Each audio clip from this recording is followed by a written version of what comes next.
Illinois, they've lost 9 of their last 10 games in Madison. However, Illinois comes in here today not only with the 12-2 record at 7th ranking, they've got the bigs advantage in this game. They're big people, deep and talented. You're absolutely right, Wayne. Robert Archibald and Brian Cook coming off very solid performances in the Big Ten opening win over Minnesota. Robert Archibald in particular really establishing himself as a viable offensive threat down on the block. Very physical presence down low for the Fighting Illini. And Brian Cook, a nice compliment to that physical presence, his ability to step out and knock down the intermediate jump shot, but can also finish down low.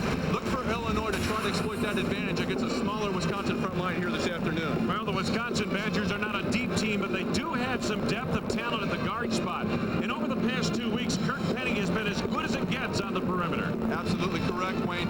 Kirk Penny, probably less known as a three-point threat, but also has the ability with a quick first step to get to the rim and finish, as he shows here against Iowa. He's the focal point of this Wisconsin offense, but really the hub of the engine is Trevon Davis. Very quick player who served 3 years behind Mike Kelly, has the ability to create things defensively and finish the open floor, as he shows here in the opener at Iowa City. Was hampered down the stretch as he tweaked his hamstring right there. Wisconsin expects him back at full quickness and at full bore. They'll need that quickness to try to contain the outstanding Illinois backcourt. It will not be easy for Wisconsin to hold home court against the high-flying Illini here today.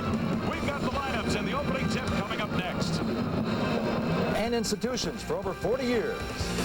United States Army, an army of one. Volkswagen, on the road of life, there are passengers and there are drivers. And by Citgo. At Citgo, we enjoy basketball as much as you do. Citgo, we know you.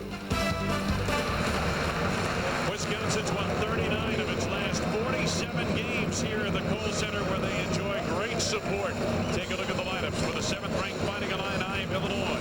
Spotlighted in this group, Sean Harrington, dangerous in the arc. Three-point specialist, 2-to-1 turnover, assist-to-turnover ratio, Wayne. Meanwhile, for the home-standing Wisconsin Badgers, freshman player of the year in the state of Wisconsin last year, Devin Harris. Devin Harris, outstanding in the open floor. They'll need some production from him against a very deep and talented and experienced Illinois squad. Wisconsin in the home whites with the red trim. Illinois in the navy blue with the orange and white trim. And we're just about set to get underway. Phil Bova with the tip, and it is controlled by Devin Harris of Wisconsin. Trevon Davis sets it up, as you saw earlier in our open of the program here this afternoon. Tweaked a hamstring at Iowa, limited in the second half. Did try to play on the injury, returned to practice yesterday. Harris trying to go down low, too soft on that pass, stolen by Harrington, who knocks it off of Charlie Wills. It'll belong to Illinois. Bill Self in his second season at Illinois, 15th head coach in the history of U of I basketball. And an outstanding job he has done throughout his career. National Coach of the Year at Tulsa a few years ago. Wayne, even though Illinois enjoys a substantial size advantage, Wisconsin will play exclusively man-to-man. Cook on the fall away, and the rebound, Kirk Penny. Bo Ryan had an interesting play. He said, I wouldn't know how to coach a zone, but we do have a lot of zone principles in our man-to-man. A lot of help principles, as you mentioned, in the man-to-man offense, but Illinois, once again, as we talked about, Wayne, trying to establish your inside presence early. Trevon Davis around Bradford. Wisconsin draws first blood.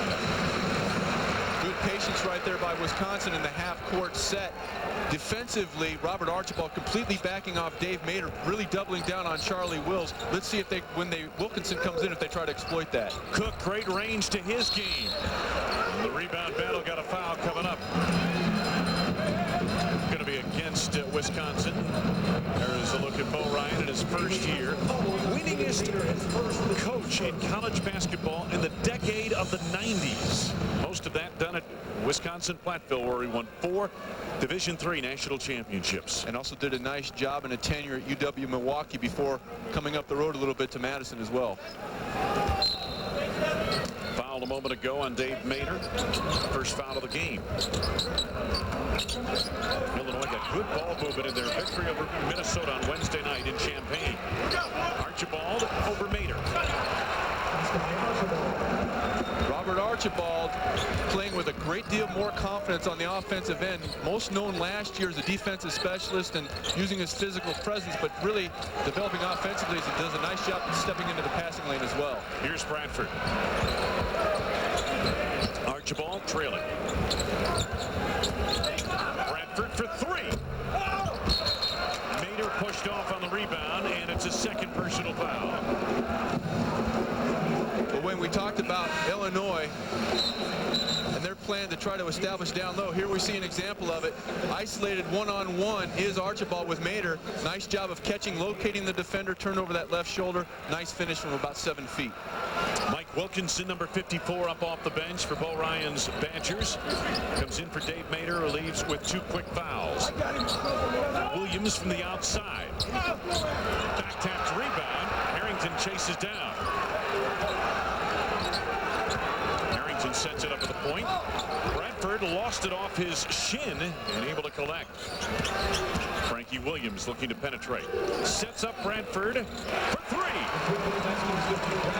Well, it wasn't a pretty sequence initially right there, Wayne, but a good dribble penetration by Williams forced Wisconsin to react, allowing the spot up by Bradford. You're right. I don't think Coach Self drew it up that way on the chalkboard prior to the game. Penny looking to post inside on Williams. Williams knocked it away, and it'll belong to Illinois. 3 turnovers in the early going for the shaky Badgers, who trail 5-2 to the nationally ranked Illini of Coach Bill Self. Nick Smith up off the Illini bench, coming in a moment.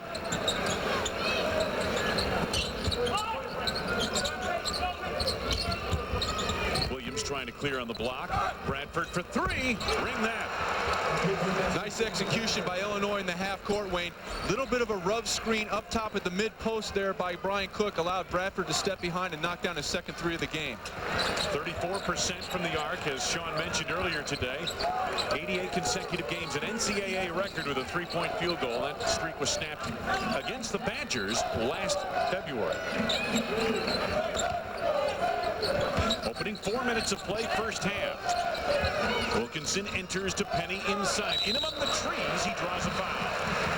Cook and Archibald collapsed on him, along with Frank Williams. And they're going to get Brian Cook for his first personal foul. Well, we talked about Kirk Penny and his versatility offensively. We've seen his ability to create off the dribble and spot up from 3-point range. Here he tries to use his size advantage, gets down low, draws the contact, will shoot a couple. From Auckland, New Zealand, stood on his first, he will have another. First basketball Olympian in UW history, played for New Zealand in Sydney in 2000.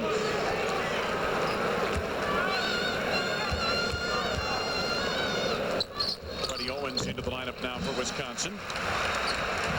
As Penny puts in on a pair at the line. Back-to-back Big Ten Player of the Week honors for Kirk Penny over the last 2 weeks. Illinois leading it by 4.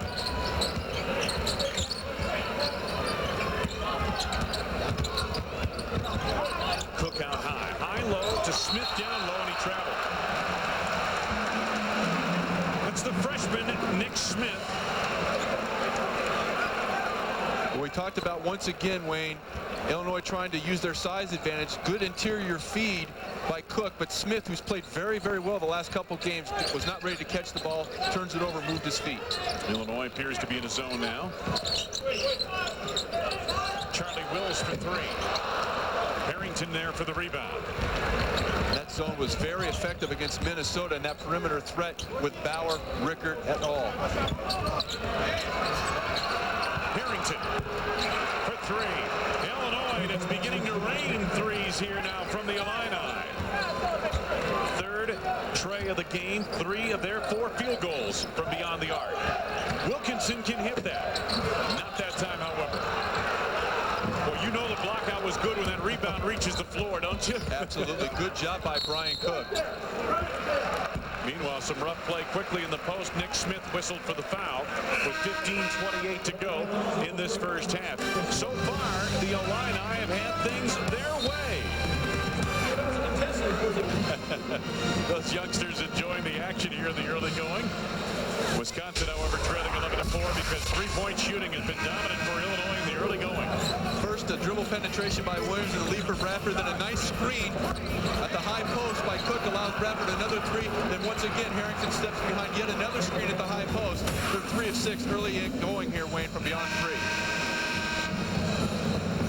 15:28 left to go in this first half. The Bradford's one guy you want to locate at the arc. Jam him and make him put the ball on the floor. He's much more comfortable as a catch and shoot guy. If Wisconsin can close out under control and make him put the ball on the floor, they've done their job defensively. Some light pressure in the backcourt. That's the field goal shooting so far. Again, 3 of those 4 field goals are Trey's. Wills with a good catch. He was fouled by Cook, I believe. It is on Cook. It's the second on Brian Cook, so that is of concern for Illinois. And Nick Smith quickly up off the bench gets Cook. As you mentioned, Wade, an excellent catch in traffic by Wills. He bailed out the freshman Harris, who really tried to force it in there among 2 Illini defenders. Penny trying to weave his way open. Harris broke one way. Wills threw it the other way. Turnover, Wisconsin. 4 turnovers now for Bo Ryan, who just shakes his head at that one. A little miscommunication. 7-point lead, Illinois. Bradford whirling into traffic. Foul coming up. Oh, hang on. Traveling the call. I thought so at the baseline.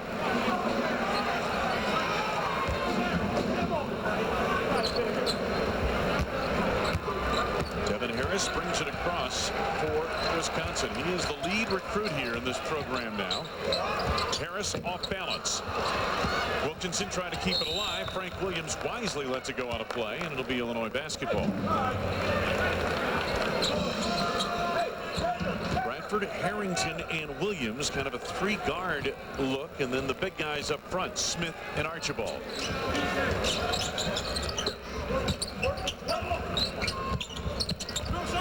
Nice hedge by the freshman Wilkinson, forcing the perimeter pass out much wider.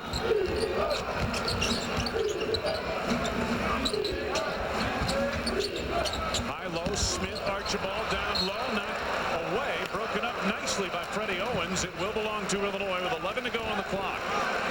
Nice catch and seal by Smith up high, and then the interior feed to Archibald, but a good job of rotating defensively by Owens. Frankie Williams on the inbounds. Bradford. Double screen for Williams. Leans into Devin Harris and hits. Bradford off to an impressive start with 8 points. Illinois enjoys its biggest advantage. 9 points. Foul is coming up, and it's going to be on Kirk Penny. Penny off the ball, trying to clear. Picks up the offensive foul. It is his first and the 3rd on the team. 6 minutes gone by in a first half that's been dominated by the 7th-ranked Fighting Illini of Illinois.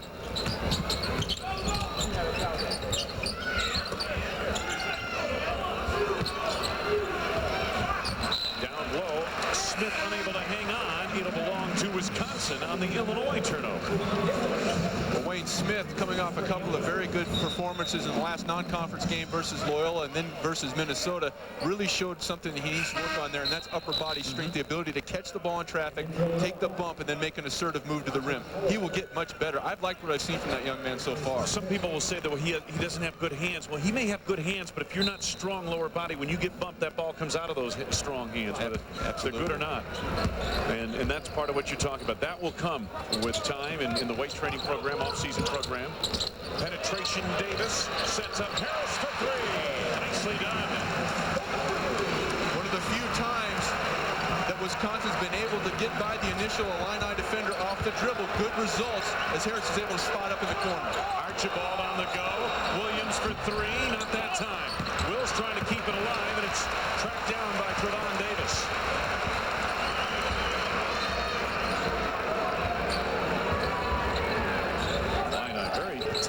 Defense. They stick right to you, don't they? Yeah, they do. They are obviously given a lot of credit for their offense, but their defense very unheralded.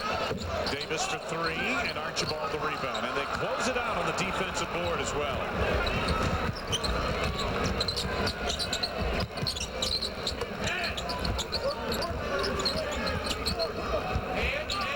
Harrington wanted to go down low to Archibald. Foul in the ball game for the first time this afternoon. Off the ball, we've got a whistle. I think they got a 3-second call. Yeah, you're right. And it's going to be on Archibald, I believe.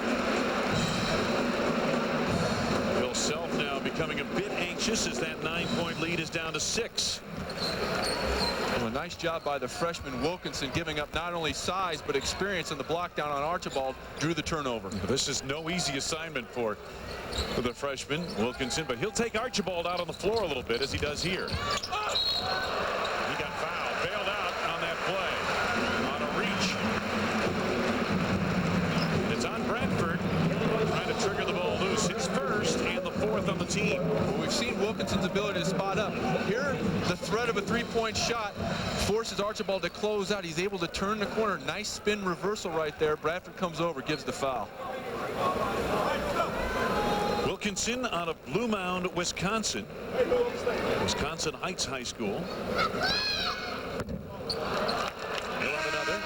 Sat out last year as a redshirt. He was the Mr. Basketball in Wisconsin as a senior. Freddie Owens back on, replacing Charlie Wills, so Wisconsin gets even smaller on the floor here with this substitution.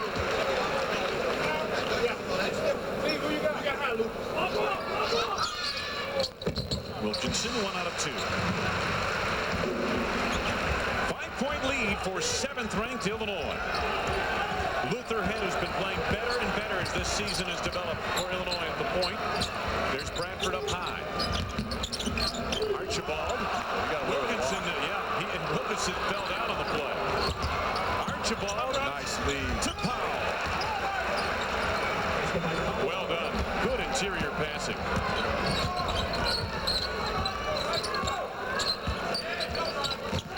Illinois by 7. Devin Harris, 3, a deep one. His second from the arc. He has 6. And Wisconsin returns the favor that Illinois has given Wisconsin a couple of times. High screen allows Harris to come behind, create space, knock down the 3. Crowd comes to life a bit here at the Kohl Center. Wisconsin back to within 4. Nice entry to Archibald. Able to gather and score and one. Well, that is a tape that they'll probably show the freshman Nick Smith.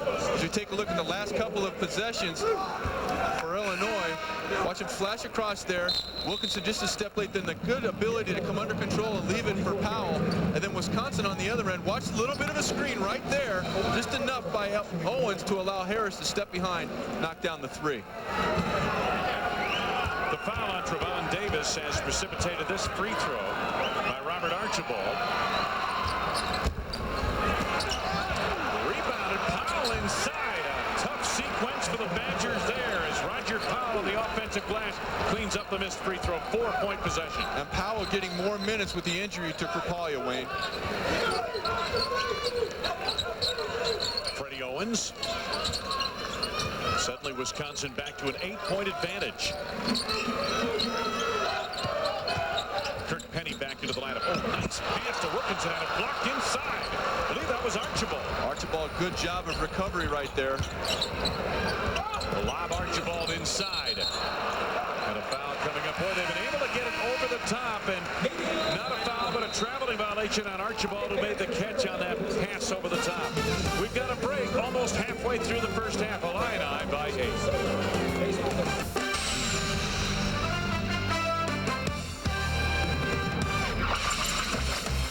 Take a moment to thank our Big Ten corporate partners. Cooper Tire, proud to be the official tire of the Big Ten Conference. Cooper Tires, drive on.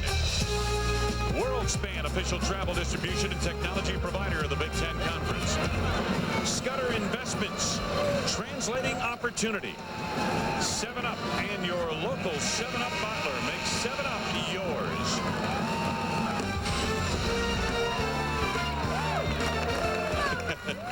Well, that young man was out late last night, I got a feeling. He got the perm, that's for sure. I've heard of bedhead, but that was crazy. Yes. He woke up and looked like an unmade bed. Kirk Penny. Wisconsin now trailing by 8. And Illinois, Wayne, once again switching up defense, going to a little bit of a zone. Penny trying to penetrate. Lost the handle, lost it on a play. Another turnover, Wisconsin.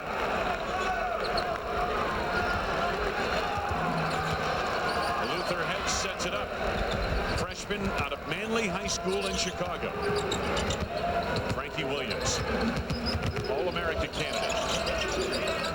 Nice job defensively by Owens. Harrington picked up by Harris. He traveled.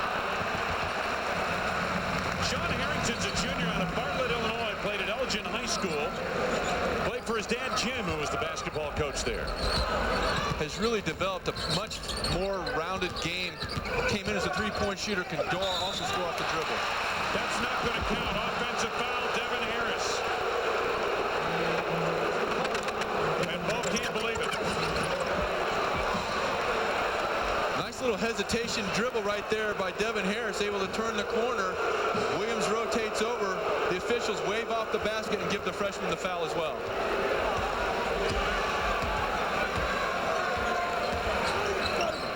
Looked like a good call. Luther head. Now Williams backs up on it. To the left hand, left it short. Charlie Wills retrieve. Last two times down the floor, Freddie Owens, outstanding job one-on-one defensively with Williams. Kirk Penny, nothing but the bottom of the net. His first from the field. 6-point lead, Illinois.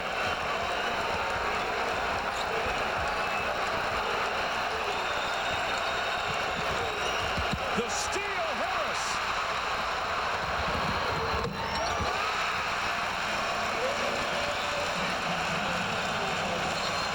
Bill Self needs a timeout. They come to their feet in Madison.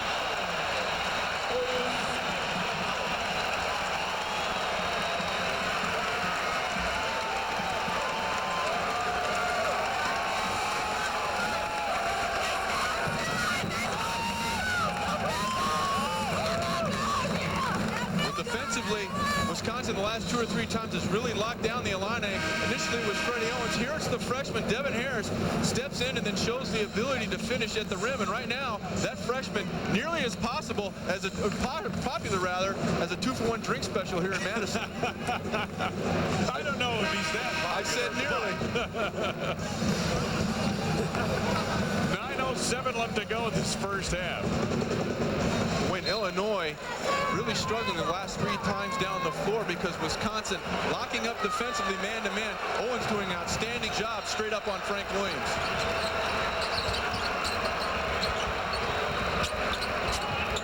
Again, they've been able to enter over the top. This time, Trevon Davis picks the pocket of Roger Powell. Wisconsin with some momentum. Good entry into Wills. In traffic, had it blocked.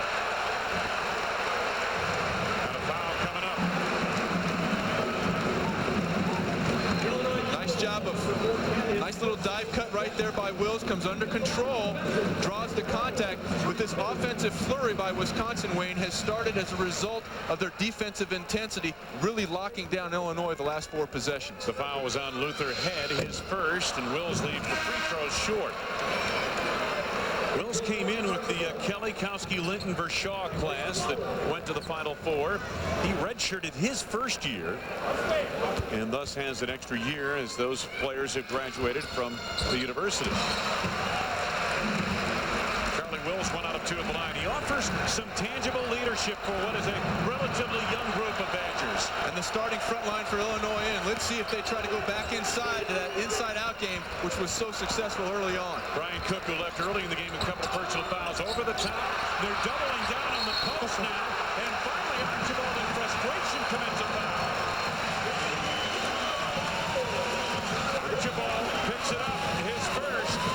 6 on the team now. It's still 8:25 to go in the half. Well, Illinois, after 4 empty possessions, tried to come down and reestablish themselves on the block, but good rotation defensively allowed Wisconsin to come over, forcing Archibald to give the foul. Defense or offensively, what we're seeing Illinois do is try to enter the ball into the post over the top of the front of the defense, but what Wisconsin appears to be making the adjustment on is help side defense. The guy coming from the weak side, Wayne, because that lob pass takes a while to get down.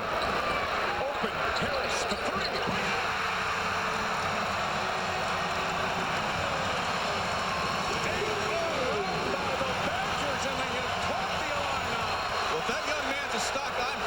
Tremendous upside there. I got a feeling he has some staying power. He's no dumb dummy. There's the run I spoke of a moment ago. Frank Williams to quiet the crowd, and he does. The veteran, the junior out of Peoria, Illinois.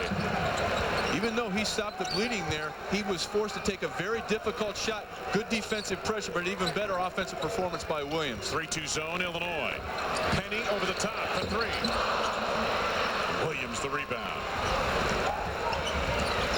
A lot of speculation. As a matter of fact, I believe he said this might be his last year at Illinois. He may come out after his junior year. Harrington enters to Cook, and he was fouled. Charlie Wills, it appeared. First on Charlie Wills, sixth on the team.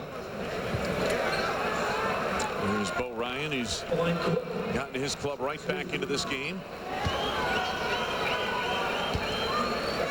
Brian Cook goes to the line. Hasn't scored yet today. Game high 16 points, 8 rebounds against Minnesota the other night at Champaign.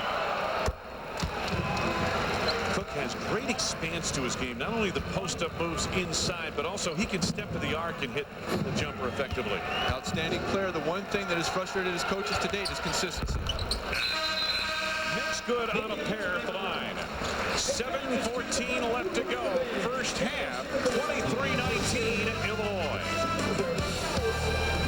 Kentucky opens the SEC away from Rupp since 1996.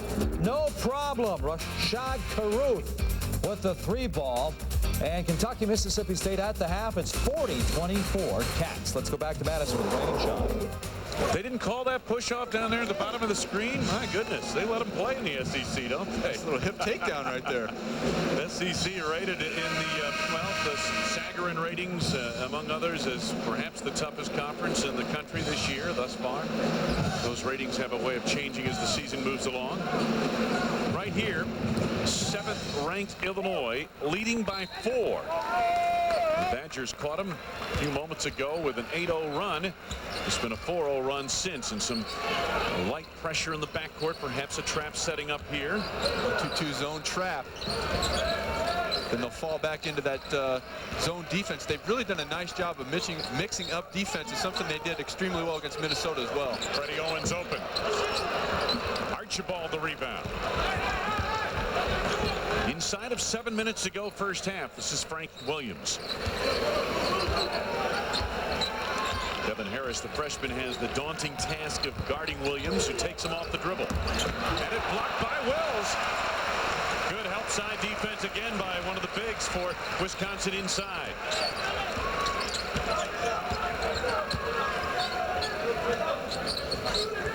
There's a seam in that zone, Wayne. If you can see at the top, when the ball reversals, something that Wills could exploit. Kirk Penny. Halfway down, wouldn't stay. A couple of empty trips for Wisconsin.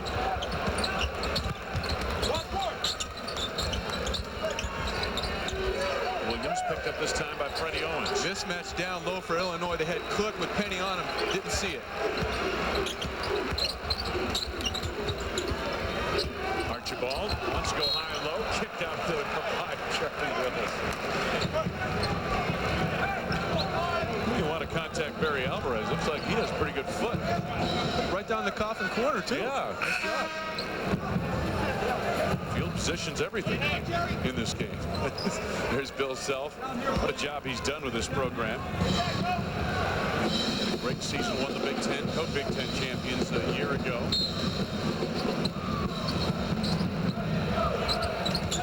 Harrington. Almost stolen by Trevon Davis. We're at the Kohl Center in Madison, Wisconsin. Good-sized crowd on hand here today. Along with Sean Morris, I'm Wayne Larrabee. Great to have you with us for 7th-ranked Illinois and the Wisconsin Badgers. Harris leading the way for Wisconsin. Up over the back, Archibald, and the foul is called. The big men for Illinois now, Cook and Archibald, with 2 fouls apiece. Illinois over the foul limit.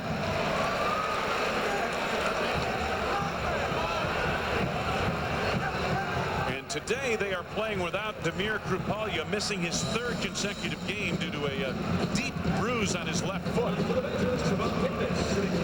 There is Krupalia. It was good to see Lucas Johnson in the warm-up. He won't play at least until February 1st at the earliest, but the forward, junior out of Des Plaines, Illinois. Ball Lucas Johnson, he blew out an ACL this fall during workouts, and boy, they're going to have him back perhaps in February. That's amazing what they can do now medically. And when Illinois is able to get Johnson and Krupalya back in that lineup, think about the depth that front line has. Oh, absolutely. Brian Cook wills the rebound and taken away by Frank Williams. Trevon Davis.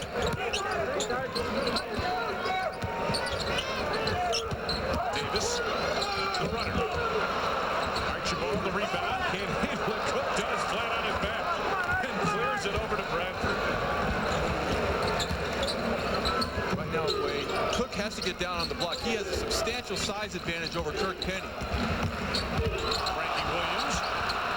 Good interior passing. Archibald on the pass to Brian Cook. That's the second time in this first half, Wayne, we've seen Archibald's ability to come under control and deliver that pass in tight spaces, taking enough off it to make an easy pass to catch. Excellent passing big man.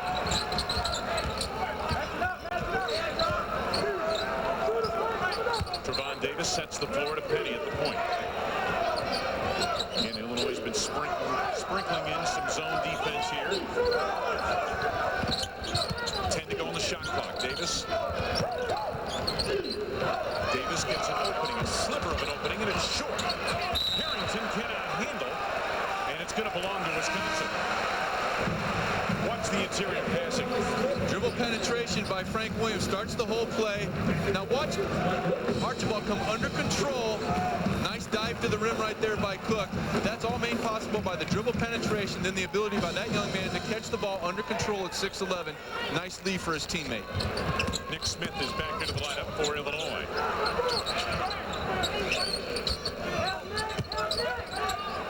Charlie Wills. Wilkinson just inside the arc and wouldn't stay down. Foul is coming up. It's on Charlie Wills, and he knew it. You know what they call Cook? Brian Cook. They called the foul on Cook, Wayne. Oh, they did. You're right. I thought for a moment that Charlie Wills was admitting to guilt. Let's see if we can pick it up. Starts with Wilkinson. Nice look. Weak side by Wills. They were tangled, weren't they? If you threw a chair in there, you'd have a pay-per-view.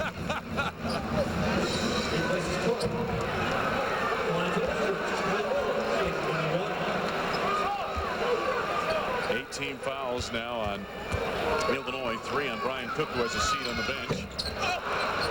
Opportunity missed at the line by Charlie Wills. Was missed 2 out of 3. And now 22nd timeout asked for by Illinois. And Wayne, one thing when Coach Bo Ryan and his staff look at the stats at halftime is going to be foul shooting, because Wisconsin has really missed some opportunities to cut into this Illinois lead with the clock stopped. Well, they're called for a full timeout instead of a 30-second timeout. Boy, it has not been easy for Bill Self, and the Fighting Illini never is here in Madison. Bo Ryan has the Badgers fired up, and we've got ourselves a 6-point game with just under 4 minutes to go in the first half. Wayne Larrabee, Sean Morris, welcome back to Madison. Time now for a look at the Army of One, brought to you by the United States Army. 2 years ago, Wisconsin made a storied run to the NCAA Final Four with players like Mike Kelly, Mark Pershaw, Andy Kowski, Charlie Wills, Roy Boone, Maurice Linton, John Bryant. What a group that was. And Wayne, probably one of the more pleasing teams to watch if you were a fan of basketball, because it was a true team. Guys knew their roles, fulfilled them very well, and locked up defensively. Maybe the culmination of Dick Bennett's great coaching career. Unable to handle that pass, Roger Powell, and it'll belong to Wisconsin on the turnover.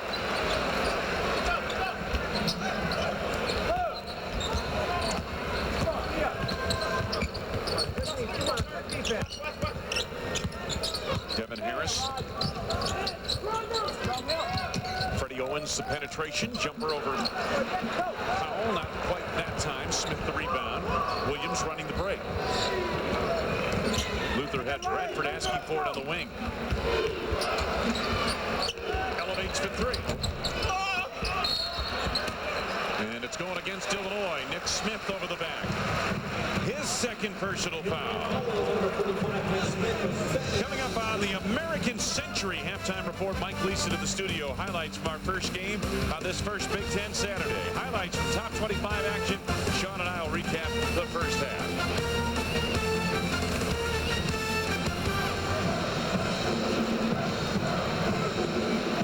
Team fouls now a factor 9 for Illinois. And Mike Wilkinson going to the line, but this has been no panacea for Wisconsin. They're only 4 of 8 at the free throw line in this first half. A couple of those, Wayne, have come as a result of missing the front end of 1-1, which makes them even more important. Wilkinson puts in on the first. Well, this game being played at Wisconsin's speed and tempo, you would gather from the scoreboard.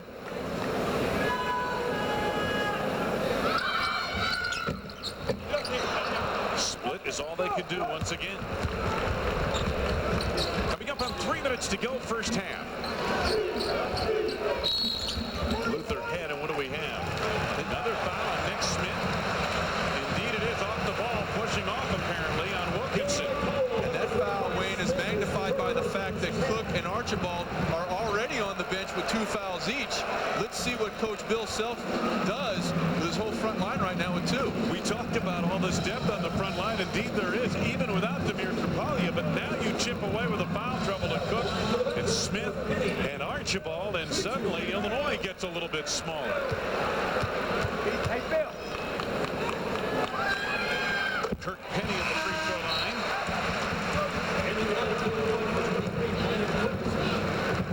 So another of the bigs heads to the bench and into the lineup for the first time here this afternoon is Ferguson. This time a pair at the line. And we take a look at what that foul trouble for Illinois has done to their lineup. They've gone from something that was very power-oriented, exclusively guards and small forwards out there right now. Under 3 minutes ago in this first half, 3-point ball game in favor of the Illini. Luther had a deep 3. Powell inside, a tough rebound bucket. Roger Powell, a freshman out of Joliet High School. Again, the lead is 5 for Illinois. And Illinois going straight man-to-man right now. Kirk Penny, quick release. Ferguson, Williams, they've got numbers if they want it. Williams on the drive. Gets it back. Only the second field goal for Frank Williams. He's got 4. And now Phil Bova brings 2 combatants together. I think he's Wilkinson and Williams, just bringing them together. They got tangled up a little bit after that conversion by Williams, but with the big line, front line out, surprisingly, Illinois, their last 2 baskets, a result of offensive rebounding. Ironic how that works out, isn't it? You got all your bigs on the bench, and now your little guys are rebounding the offensive glass like your bigs couldn't do. Kirk Penny. Charlie Wills. Wisconsin, you get the feeling, needs a field goal here. That's the way this game has been going. They're down by 7 now. Penetration made, offensive foul. It appeared Williams had position and took the blow from Freddie Owens. First on Freddie Owens, 7th of the team. That's the second time in this half, Wayne, that Frank Williams has drawn the charge. Nice job of rotating over. He did it earlier in the first half on the dribble penetration by Harris. Here he returns the favor to Owens as well.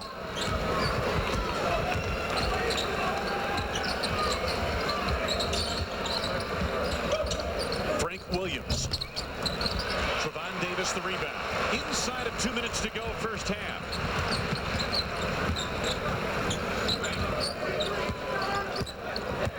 Davis sets the floor.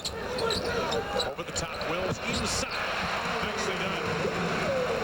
Nice job by the senior right there of riding the defender up the lane. Got him on his outside hip. Nice lead pass, takes him right into the rim with momentum. 5-point lead, Illinois.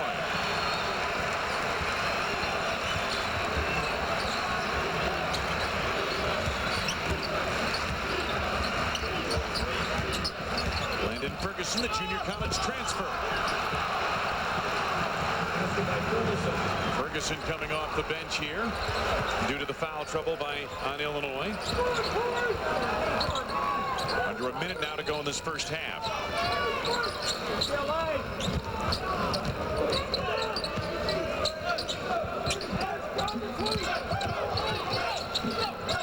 Penny has been quiet here today for the most part.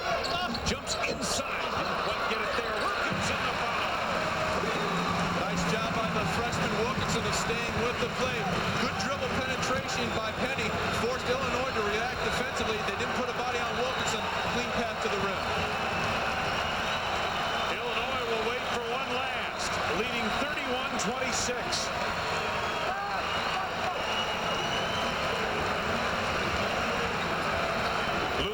goes to work.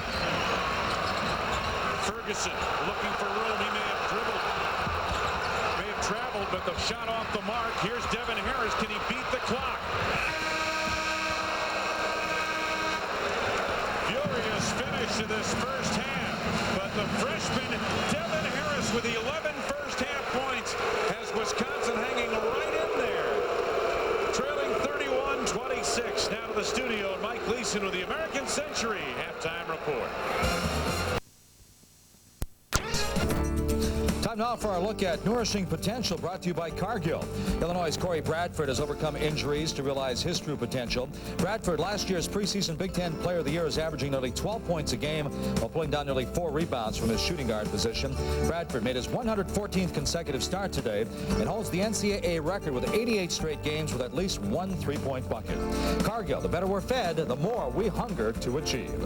Conference USA, Rick Pitino making his Conference USA debut against Alabama Birmingham. Reese Gaines grew up in Madison, Wisconsin. He knocks down the three, but the Cardinals love the three. 8-0 run, 55-38. Second half now.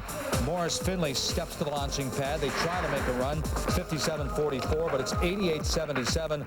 Louisville on top, and they go on to win it. DePaul and Tulane. DePaul off a 1-point win over Missouri. Tulane ripped by Kentucky, 101-67. Right now, Tulane on top of DePaul, 46-37. Mentioned Corey Bradford that once made one of these in 88 straight games.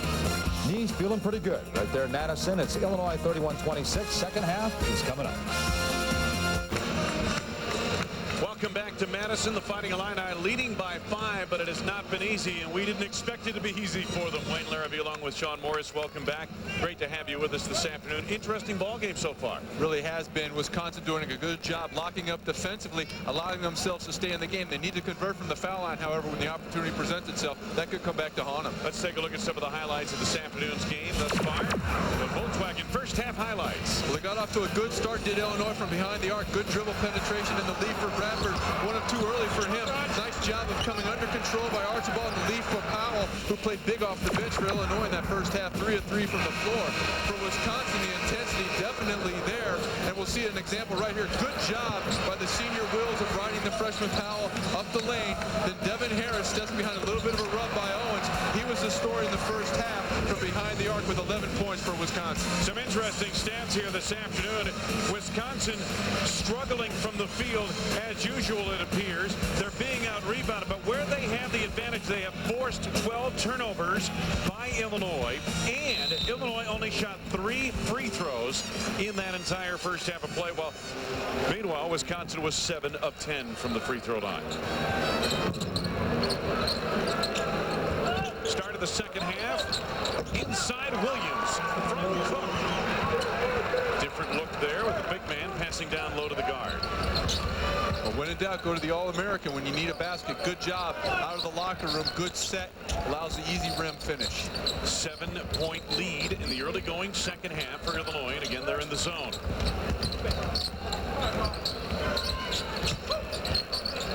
Mater with the turnaround. Wouldn't stay down. Took the rebound. Illinois led by as many as 9 points in that first half. Wisconsin got it tied late in the first half. And Illinois slipped ahead in the end. Williams off the mark there. Trevon Davis, Devin Harris, Kirk Penny, Dave Mater, and Charlie Wills on the floor for Wisconsin. In among the trees, that's no place for Trevon Davis. Wills from the outside for 3. Nice sequence right there by the senior Wills, Wayne. The screen allowed Davis to turn the corner, forced Illinois to react. He spotted up, knocked down the 3. Bradford, Harrington, Williams on the floor, along with Cook and Archibald, and that's Cook. Did it the hard way, banged it off the rim and in. Nice inside pivot, made famous by that Seattle Supersonic, Jack Sikma. You remember Jack Sikma? Oh. I got more worthless stuff off here, Wayne, than you'll ever know. It's not what you majored in, was it now? Mater again got an open look, and perhaps that's why he's missed 2 in a row. Williams on the lob. Bradford! I'm not sure if Harris got a piece of it, but he certainly altered the shot. He got a piece of that, Wayne. Great athleticism. Now on the other end for 3, Devin Harris. Harris, no. Good block out by Corey Bradford. Harrington on the trail. Haber and Davis battled each other for the board. Trevon Davis comes away. 6-point lead, Illinois. Opening 3 minutes of play, second half.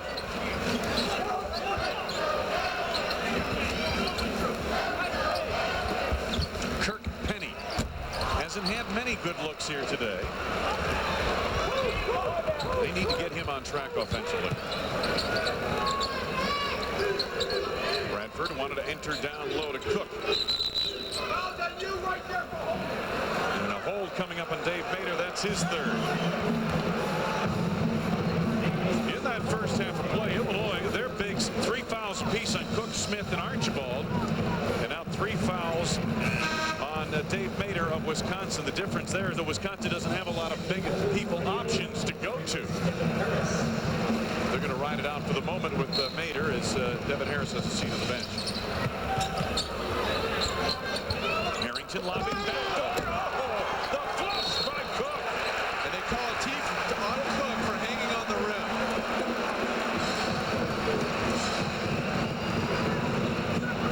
Take a look at it, Wayne. Off the inbound set, no one puts a body on Cook. A player is able to hang on the rim if he needs to secure himself, but appeared maybe the hang a bit excessive there, and Cook continues to labor the point. Kirk Penny will try to get a point back at the free throw line for Wisconsin. Penny just 1 field goal here today.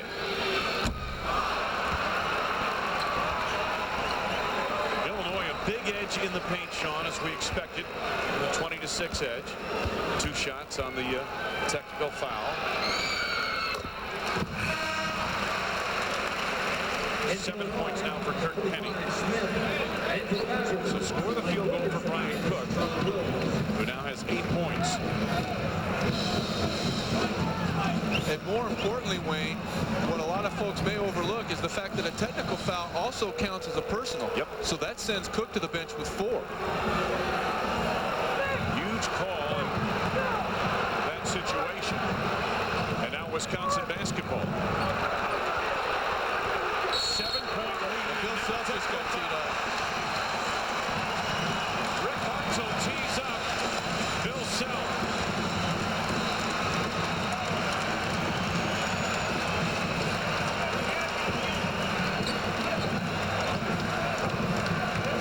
Watch it again. Right side of your screen. Rick Hartzell at that point said, "I've had enough." Devin Harris at the line buries the first.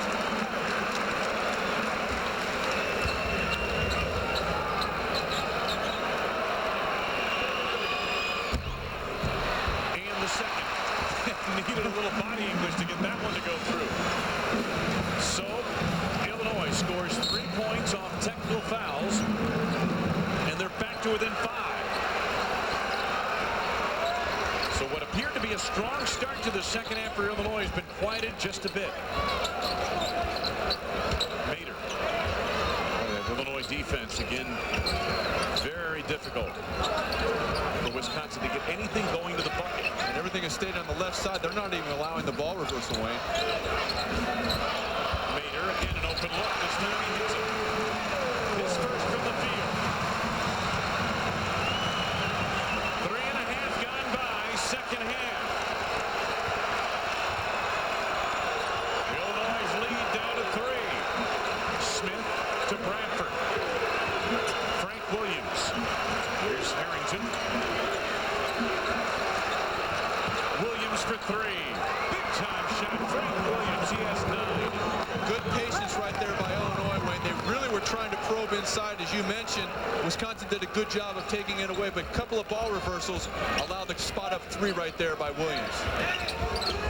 4 minutes into the second half. Smith, a great play there. Mader comes up with it. Blocking fouls called on Archibald, and he's shaken up. He took one right in the gut right there as he rotated over trying to draw the charge. Third on Archibald.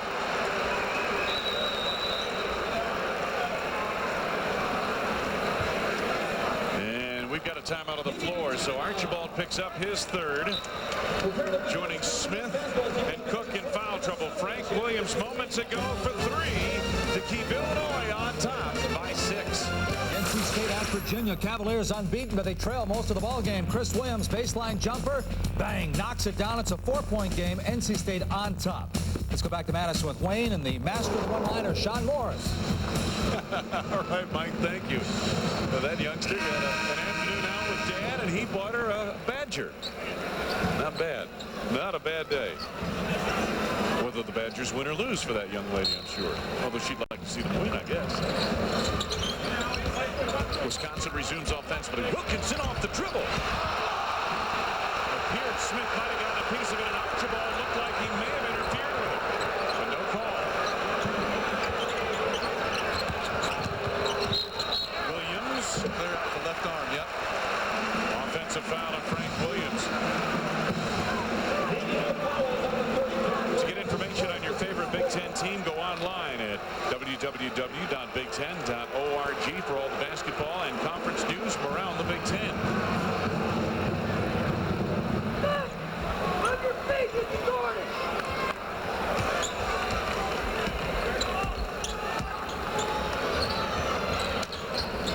Nearly 4.5 gone by in this second half. Maynard trying to enter it low. And an ill-advised pass there. Owens not open. And Archibald bait him into that. Smith to the right hand. Nice move. Nick Smith at 7'2". Tallest player in the history of basketball of the University of Illinois. 8-point lead now for the Illini.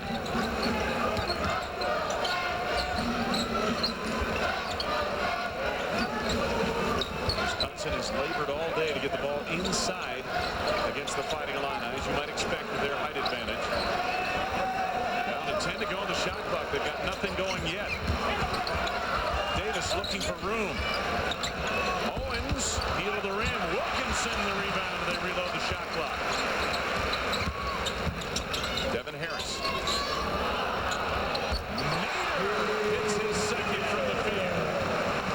And second from fairly long range, Wayne. He stepped out initially and knocked down that 15-foot jump shot. Here he knocks that one down from the corner. Wisconsin has had no choice. Everything has had to be from the outside. Illinois has dominated inside of both sides of the floor.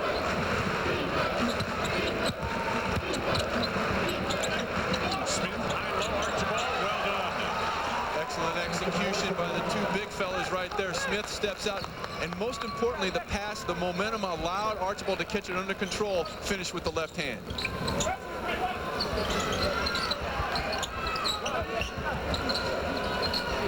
Again, the lead is 8 for Illinois. Wilkinson looking for options. Everything on the perimeter right now. Archibald will give Maynard room out there. Trying to penetrate Trevon Davis. Maynard again, straight up. Again, the freshman connecting. 6 for Maynard here in the second half.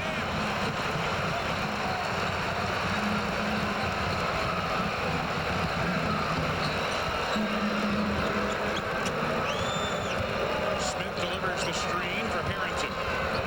Archibald wanted to go high and low. Bradford for 3. No. Davis in among the trees on the rebound.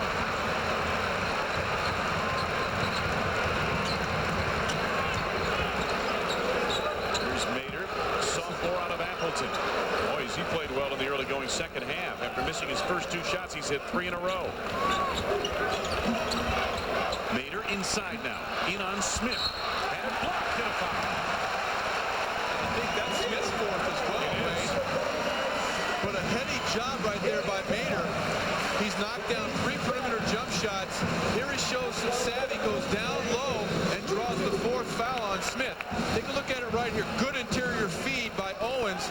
It comes under control, gets just enough of Smith with a little bit of a head fake to draw the contact, will go to the line and shoot a couple. The charity stripe has not filled up to its namesake right now for Wisconsin. They've really struggled from there. Maynard misses the front end there. However, they have had numerous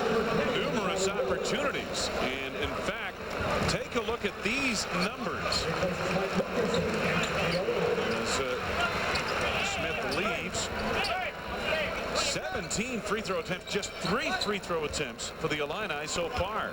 But out of 17, you'd like to make a few more than 10. Mater splits a pair. And Wayne, this lineup that was in there for Illinois in the first half, it looked like it might allow Wisconsin to cut into that lead. This lineup did a very good job of holding the fort with the big line on the bench. Luther had it. Landon Ferguson in the lineup now for Illinois. Shot was blocked. Great job by Harris straight up. Devin Harris deflected that shot by Williams. Harris on the other end for 3. Nice draw and dish by Davis sends Wisconsin into the timeout with momentum. 30-second timeout asked for by Illinois. Almost 8 minutes into the second half, and again the homestanding Badgers have drawn to within 2. Well, the freshman showing his versatility. It starts on the defensive end with the block shot on Williams, and then offensively, Davis breaks down Illinois off the dribble. We'll take a look at it right here. Turns to the corner, allowing Harris to spot up, measure, drain it, forcing Illinois to burn a timeout. Wisconsin goes in with a lot of momentum. Meanwhile, points from an unlikely source. Dave Maters tied his career high already. And all from the perimeter with the exception of the foul shot. Steps out in the corner. Also hit a couple, as you see right here on the ball reverse. A good job by Wilkinson of finding it from the perimeter. All the points coming right now from Mater in the second half. Nice job of stepping up and answering the call. Mater, the sophomore out of East High School in Appleton, Wisconsin. I took a year off of his credits there a moment ago, but he is a sophomore. His folks would be happy to know that. He does not have an extra year to go. 12-14 left to go in this first half. Well, Wisconsin has hung in there well here. And again, as we mentioned early today, they won 39 of their last 47 in this building. And this season are 4-1 at home, including a win over then nationally ranked Marquette, which came in here at 10-0. And also a quality win here at the Kohl Center in their last non-conference game versus Tennessee, a very talented Tennessee squad. So obviously home cooking has served Wisconsin extremely well. But you really have to give them credit for what they've done defensively. They've been giving up a lot of points in the paint as we thought they might. But defensively, Owens, and we saw the example of Harris, really locking down the more experienced and very athletic Illinois backcourt by and large. And the foul situation again continues to loom large in this ball game. Brian Cook on the bench with 4 personal fouls for Illinois, forcing them to go to a smaller lineup. Nick Smith, the 7'2" freshman, has 4 personal fouls. And then you look up on the board, and Robert Archibald has 3 personal fouls. So Illinois has had to go to a very small lineup here. And with Archibald's bulky back, it'll be interesting to see how long they can keep him over there without it getting very tight. That's a good point. Luther Head runs the team from the point. Ferguson penetrates into the lane. The junior college transfer, bit out of control there. Powell has it stripped away off the rebound. Trevon Davis inside, digs it out. Wisconsin can tie or take the lead. High-low, inside Wills, and he's got a foul coming up.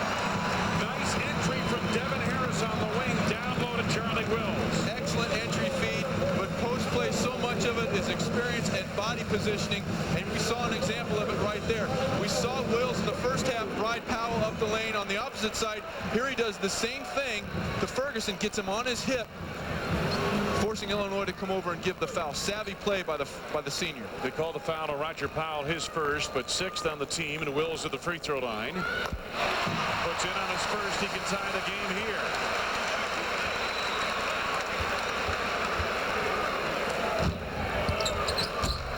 Comes up short. Frank Williams the rebound. Last time this game was tied was 19-19 with 8:12 to go in the first half.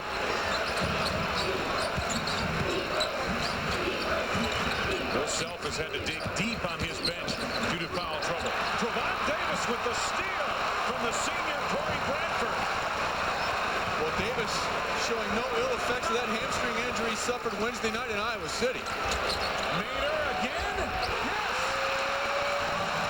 Career high 9 points. Wisconsin's first lead since they led 2-0 in the opening of the game.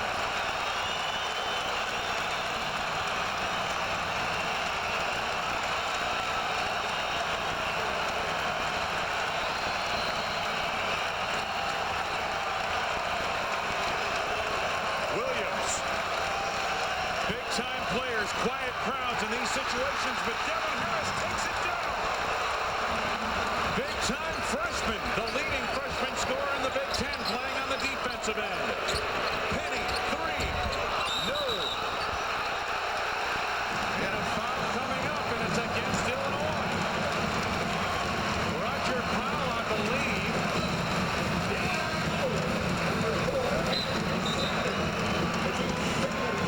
They might have gotten head on that. I couldn't really tell. Looked like Luther head. The skip pass. You see the senior got the inside position. Long shot, long rebound. Wills understood that. Was able to get inside position, forcing Head to give the foul. Luther Head's second personal foul. 17 fouls on Illinois. We still have over 10 and a half minutes to go in this game. Wills makes good on his first. And the parade to the free throw line for Wisconsin continues, much to the chagrin of that man, Bill Self. Charlie Wills puts it on a pair. Almost halfway through second half. They're on their feet again in the Kohl Center. The Badgers leading 7th-ranked Illinois by 3. The opener Kentucky at Mississippi State. Cats open up 22-2, but get unbelievable. Tommy Bowers with the three. Bulldogs within one. 59-58. Wayne?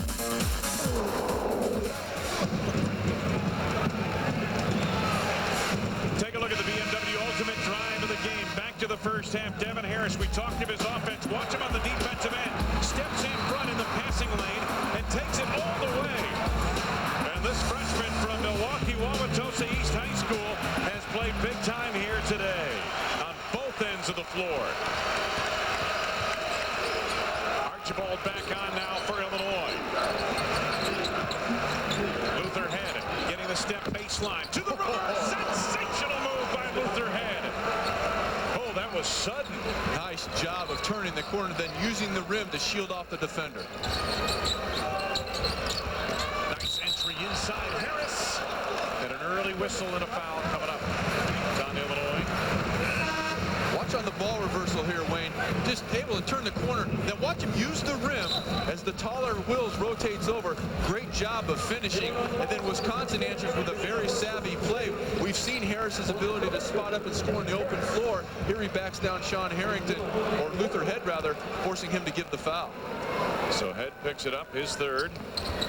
Harris makes good on his first of the line.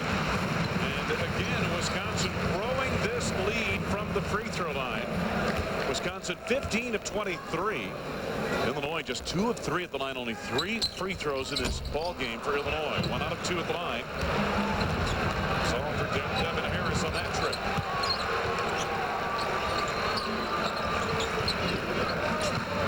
Quick release. Harrington. Trevon Davis trying to chase it down, knocked out of bounds, and will belong to Illinois. Nice hustle right there by the 6'11" Archibald, trying to track the ball down in the corner. Kept it alive for Illinois. Inside of 10 minutes to go in the game. The Illini trailing by 2. Frank Williams. Smith back into the lineup for Illinois as well. Playing on the edge of elimination. 4 personal fouls. Archibald. Solid defense inside by Wills and Mader for Wisconsin. Everything on the perimeter in this trip at the moment. And as Mader steps out, makes contact with Harrington, the easy call for the officials. Stayed with the hedge just a little bit too long right there, did Dave Mader. All they're asking him to do is step out, show, and force the dribbler to go a little bit wider. He stayed there too long, drew the contact. That is the 4th foul on Dave Mader, and he gets a rousing round of applause as he comes out. Career high 9 points, all of which have come here in the first almost 11 minutes of the second half. Mader replaced by Wilkinson.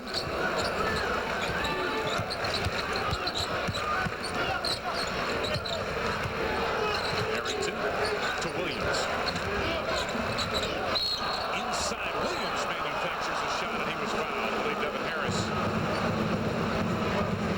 Ricky Williams so slippery inside when he gets going on the baseline. Second on Devin Harris. Only the 3rd team foul on Wisconsin, but it will precipitate free throws as Williams in the act of shooting.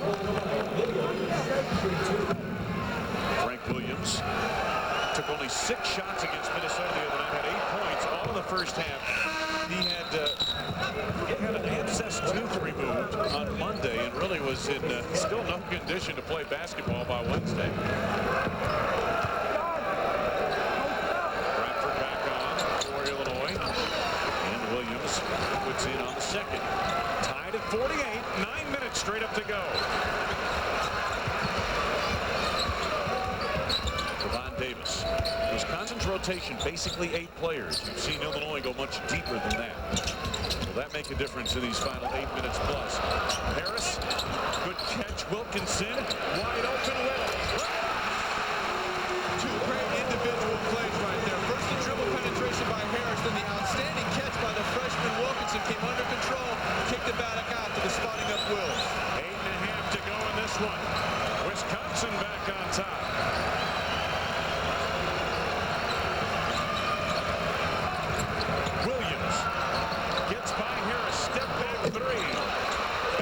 Rebound, Bradford there to collect. Archibald inside against Wilkinson. Nice look, Smith. Blocked from behind Harris. Smith got it back. And what do we have? I think they called it for traveling, Wayne, because when he went up, no one made contact with the basketball. He actually pinned it against the bottom of the rim, came down with it still in his possession at the turnover. All right. Harris was there, flailing away at it as well. He was on that reload as Smith committed the violation. Frankie Williams almost a pick there.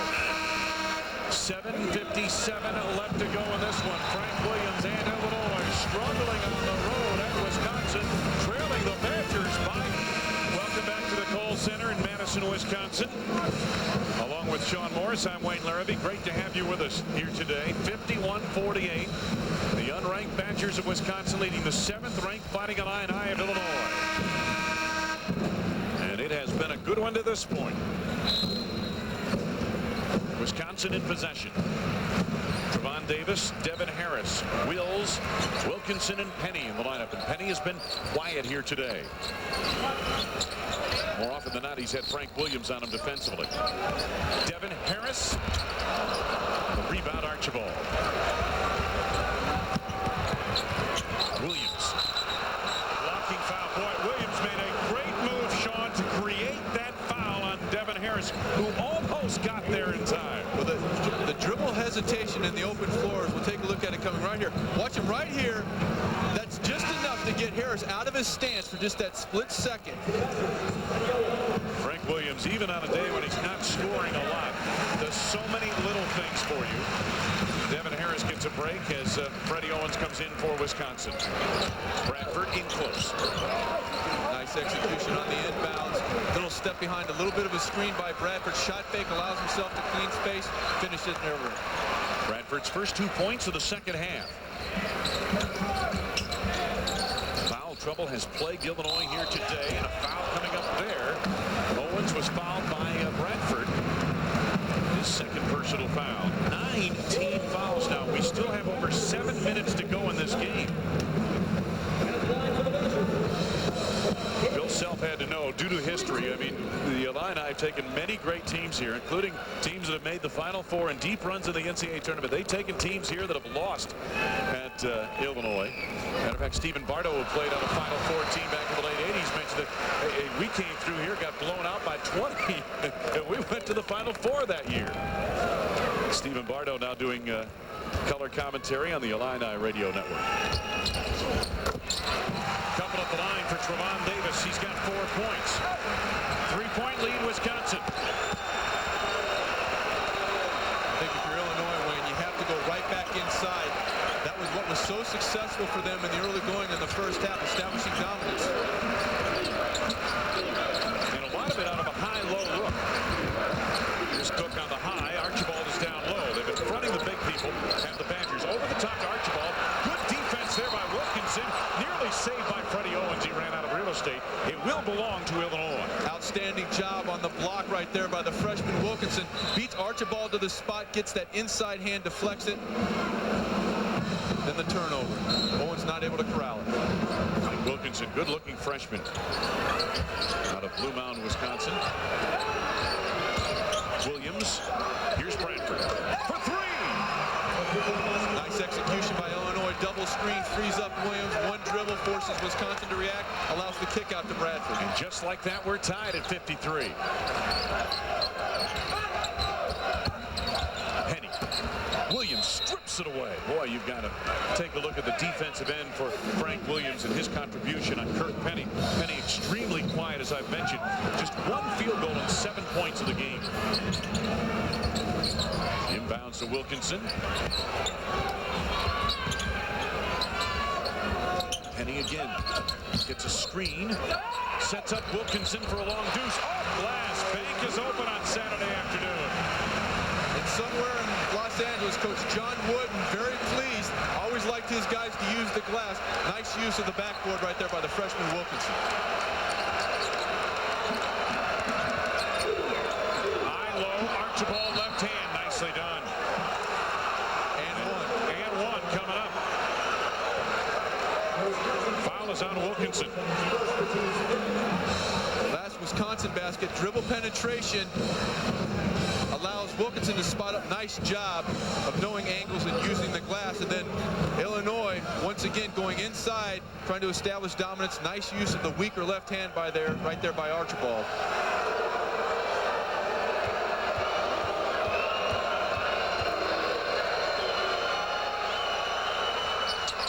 Wisconsin trailing by 1 as Archibald puts in on the free throw. Giving the 7th-ranked Illini the slimmest of margins. Just under 6 minutes to go here in the game.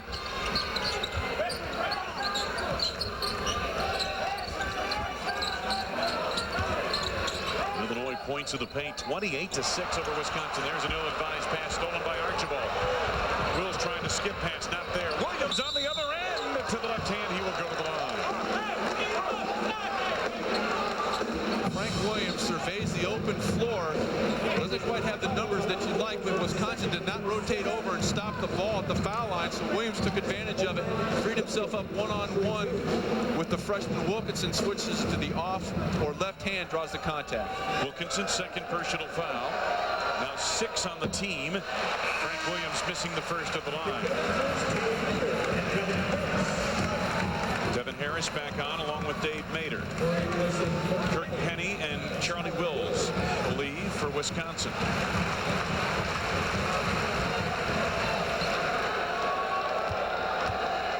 Williams, player of the week in the Big Ten along with Kirk Penny last week. Splits a pair. He's now got 12 points. And some pressure in the backcourt here by Illinois. Some light pressure, perhaps showing some trap.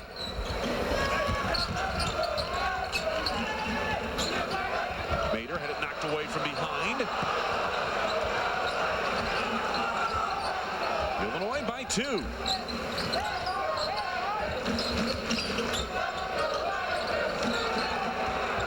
Trying to enter inside, nobody open. Here's Trevon Davis, time winding down to the shot clock. Tough shot there. 6 for Davis. Very tough shot by Wisconsin, as you mentioned, Wayne, because Illinois, a good defensive sequence right there. Just a great individual effort by Davis. Illinois' defense has been impenetrable. Everything Wisconsin's gotten has been from the outside. Williams dishing inside Archibald, and what do we have? Foul coming up on Mader, I believe, is who Phil Boba pointed to. That's it. In the scramble down low. Dribble penetration, spin move, creates space. Mader rotates over on the lead by Williams, and I think that's his 5th, isn't it, Wayne? It would be his 5th foul, and that Dave Mader is going to have to leave. But what a performance of the second half for him. 9 points, 4 from the field, 1 of 2 from the free throw line for Dave Mader. He gave Bo Ryan's team an unexpected offensive lift.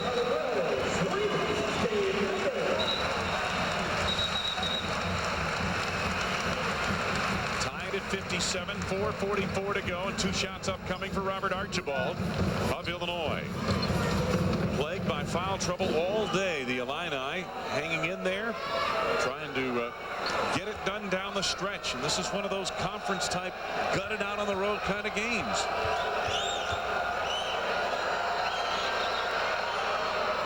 They played one of their best games in terms of ball movement the other night against Minnesota, Sean, and here today just not getting the same kind of offensive I guess rhythm that they had then, and oftentimes you don't on the road in a tough conference environment. But these are the kind of games that firebrand champions. Absolutely. And Illinois, even though they haven't been able to get into much of an offensive flow from time to time, their defense has really locked down Wisconsin for long stretches of time. Devin Harris been quiet of late. Charlie Wills for three. That's 15 for Wills. His third tray. Coming up on 4 minutes to go in this one, and Illinois trailing by one. Cook back in. They need him down the stretch. Harrington for three. Archibald, the rebound was tied up. Davis and Wilkinson tied him up, and it's a matter of who Jerry Petro is going to call the foul on. He's going to call it on Mike Wilkinson. It's his third. Nice execution, allows the clean look by Harrington, just not able to convert. Davis came over to try to tie him up, but the foul had already been called on Wilkinson.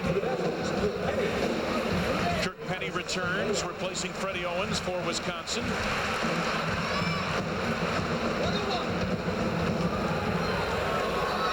1-on-1 opportunity at the line for Robert Archibald. He's made 3 of 4 from the free throw line. 12 for Archibald.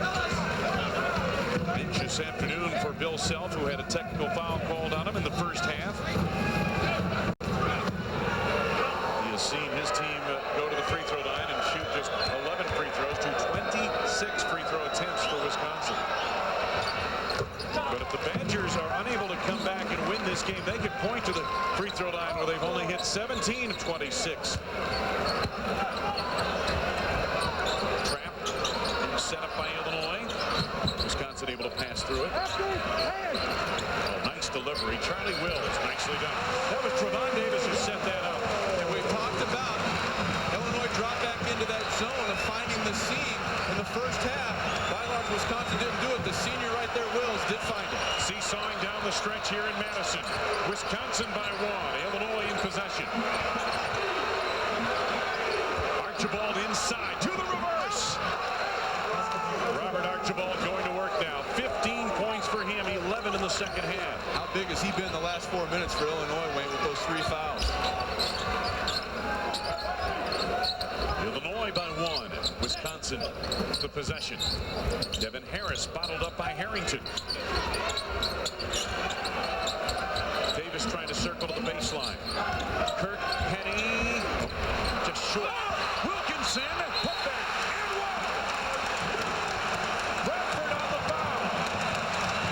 That sequence indicative of why Wisconsin's in the position that they are, up one, because we talked about Penny coming in, hasn't been able to convert offensively, but a lot of people have stepped up in his absence. Right here it's Wilkinson. You see him coming into the screen. Nice job of staying with the play, draws the contact and finishes. He stepped up. Wills has stepped up. The freshman Harris has stepped up, and Dave Mader, who fouled out, obviously was big as well. The foul on Bradford is his third, but more importantly, 10 team fouls on Illinois now. So all one-on-one situations down the stretch for Wisconsin will be 2-shot fouls.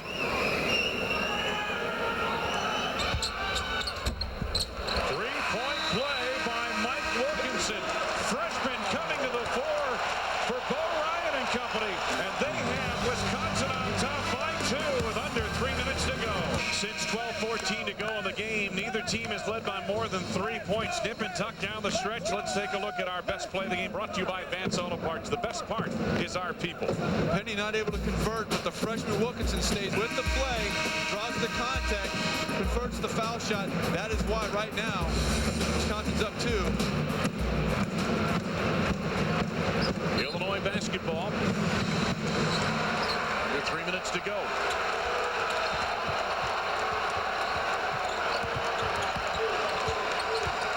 Williams to Cook. Here's Bradford. Frankie Williams wants it on the block. Wilkinson hedging defensively. Cook from the outside for 3. Devin Harris the rebound. Ryan Cook with just 8 points here today, bothered by foul difficulties. Spent long periods of time on the bench. Inside of 3 minutes to go, Kirk Penny trying to clear at the arc, cannot. Frank Williams right on him defensively. What a job he's done on that end of the floor. 10 to go on the possession. Penny on the drive into the lane. Blocking foul on Archibald. His fourth.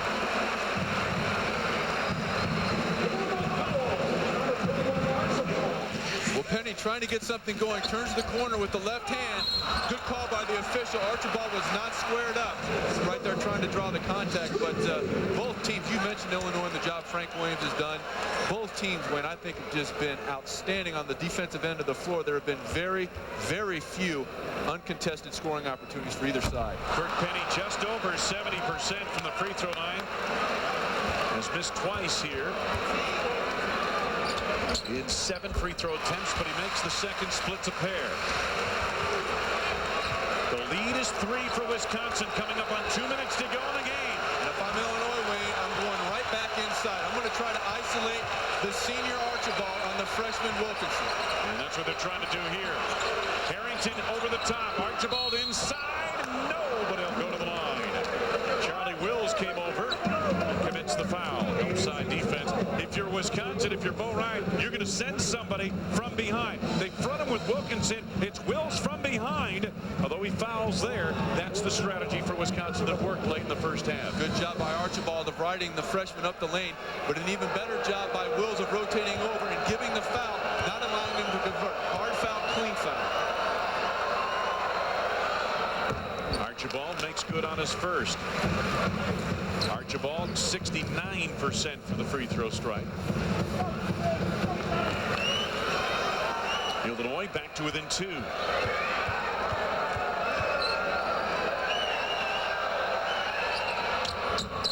Archibald calmly sinks a pair. 17 for him. A lead, the slimmest of margins. 1 point for Wisconsin.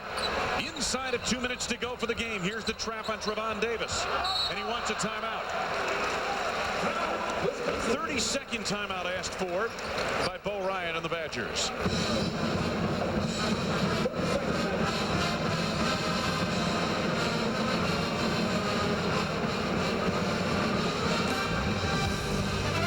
Today's Big Ten game has been brought to you by Advance Auto Parts. The best part is our people.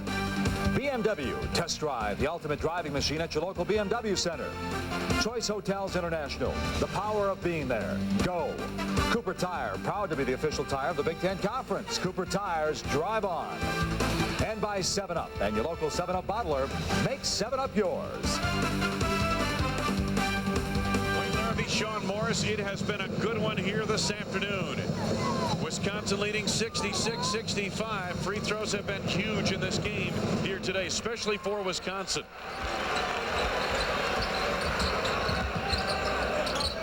Devin Harris. Freshman mature quickly under these circumstances. Trevon Davis on the drive. Nice crossover move by the senior. With his quickness, able to turn the corner and convert. Timeout. 30-second timeout. Illinois. Wisconsin back on top by 3, trying to steal one from the 7th-ranked Fighting Illini. Watch a little dribble penetration. Now watch this move right here. Crossover dribble, able to create space, and then puts it up high over the rotating Archibald and converts. Trevon Davis, the quickest of the Badgers.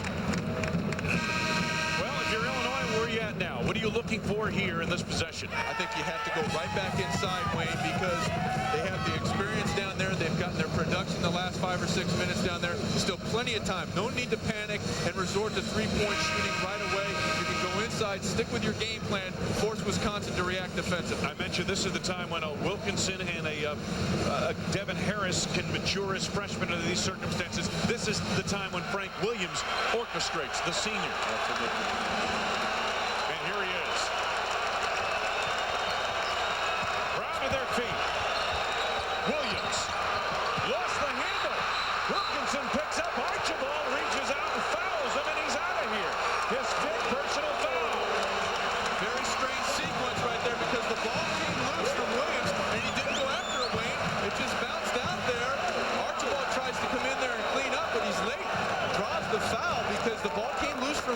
off the dribble, and he didn't go after it.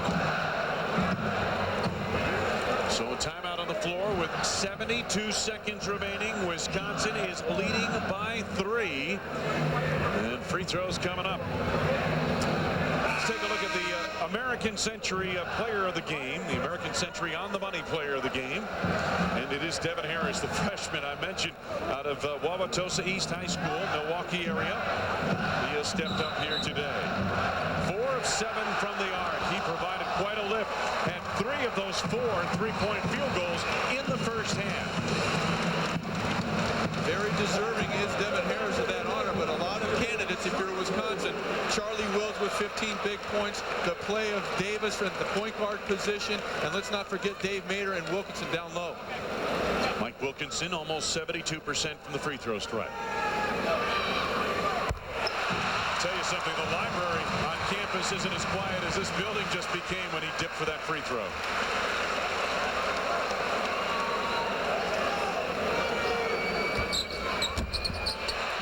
Makes a pair. Ice in the veins of that freshman. Illinois trailing by 5. Trying to get it to Frank Williams. Luther head. Guarded by Wills on a switch. Lays it up and draws contact for the foul. And Charlie Wills. Third personal. Paul Ryan says he lunged into my man.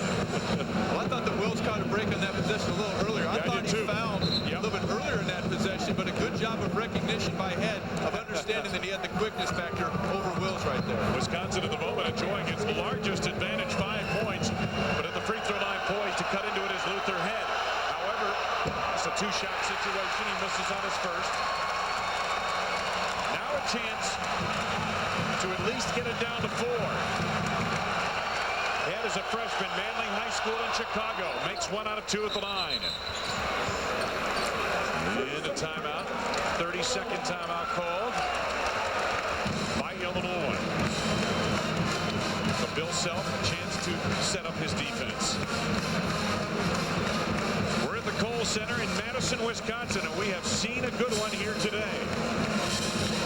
Along with Sean Morris, I'm Wayne Larrabee, and it's wonderful to have you with us.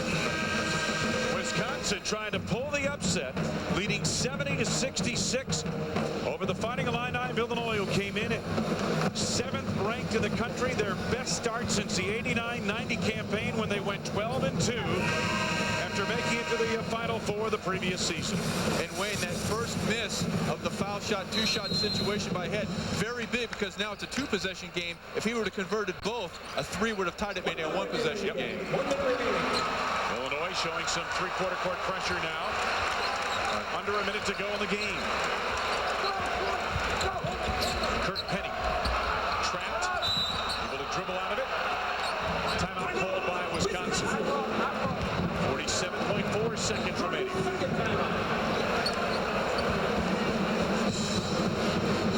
(70-66) Wisconsin on top. Illinois led by as many as 9 points in the first half. As a matter of fact, had a 31-26 lead at halftime. But it has been Wisconsin that has carried the play in the second half. Huge disparity at the free throw line. 31 free throw attempts for Wisconsin. They've made 21. 16 free throw attempts for Illinois. They have taken better advantage of their limited opportunities at the line, making 13. And on a related note there, Wayne, because of the foul shooting disparity, as a result, Illinois' much larger front line has been in foul trouble for extended periods of time, forcing Illinois to adjust their game plan, which was just to pound the ball inside consistently. And they've had to go with much smaller lineups throughout much of the game here today due to the foul trouble. Trevon Davis coming up on 40 seconds to go. Illinois don't give a foul. The shot clock is down under 10.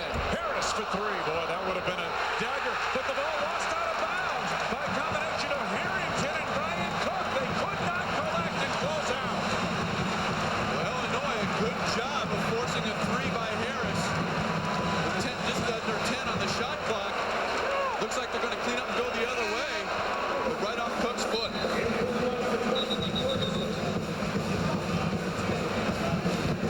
Landon Ferguson trying to come into the ball game, and they will allow the substitution now. Ferguson comes in. Little offense, defense. He replaces Harrington. Ferguson, a little quicker offensive player on Devin Harris. A little quicker defensive player on Harris. Inbounds to Charlie Wills. No shot clock. Illinois will have to foul. Give it now. There it is. Brian Cook.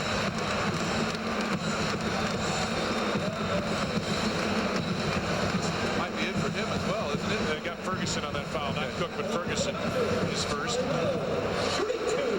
Charlie Wills goes to the line, gets a pair. But the free throw disparity you saw a moment ago.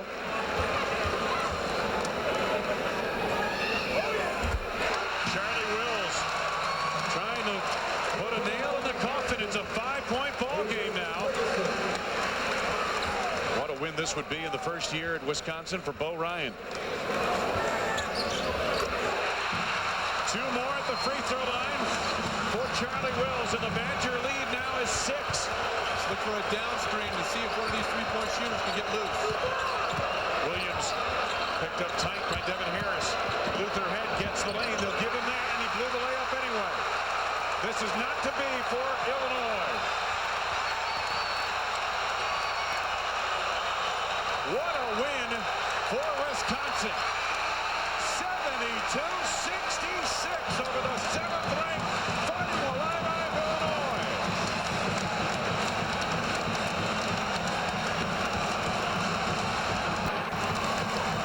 Wisconsin upsets the 7th-ranked team in the nation, 72-6. Fitch, though, set the tone in this game with his pesky defensive play. Some big hoops. He had 6 rebounds at halftime, now has 11, which ties his career high from last year against Tennessee. So that kind of double-double is pretty strong, and he has been Mr. Hustle tonight. Kentucky takes a rare step out of conference play this weekend. They go up to South Bend to play Notre Dame. It could be a big matchup for Notre Dame. For them to pick up a win up there, Kentucky's pretty much ridden herd over the Irish the last couple of years. Leading scorer for Ole Miss is Wade, who hit those 2 free throws. He has 15 points off the bench. Tayshaun Prince, another 3. He's got 19 points now, and you never would have known it. At halftime, just kind of cruising along, helping his team, playing defense, had some nice assists. He had only 4 points at a halftime, 15 now for him in the second half. Well, we've got a hold on the inside. Looks like Estel's going to pick up another foul. I think he's going to go sit down now. That's going to be 5. Justin Reed, only 11 points, no boards. Tayshaun Prince now 19 to lead Kentucky in scoring. Marquise Estel is going to get a big hand as he fouls out with 15 of his own points. And some big block shots in the first half. Played a lot of minutes tonight. Young fella who unexpectedly lost his dad a little over a week ago. His father, Larry, passed away, and we send our best wishes to all the family and friends of the Estels. And he's had a huge night tonight. Big game for him at home.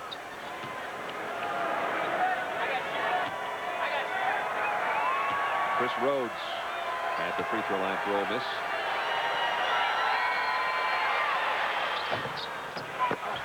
It could have fooled me that Ole Miss is the best free throw shooting team in the conference, Mr. Cohen. Not the way they've shot tonight. Absolutely.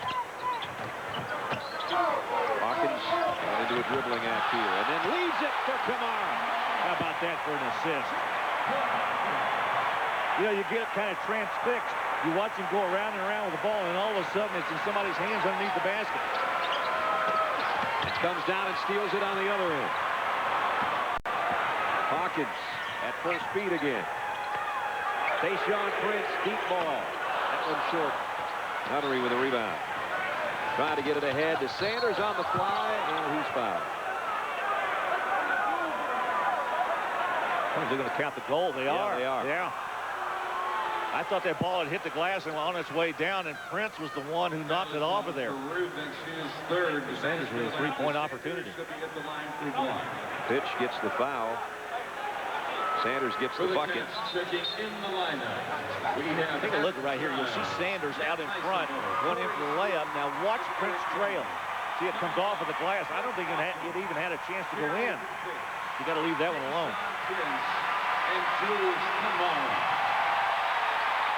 And there's a standing ovation for number 4. He deserves it. Kamara's there with him, and he deserves it as well. Prince is coming out as Kentucky pretty much pulling the starters. Sanders chases down his own missed free throw. Wade for 3. And we're down to the final 149. Childs will bring it into the front court. Corey Sears out there with Childs. And a foul from behind.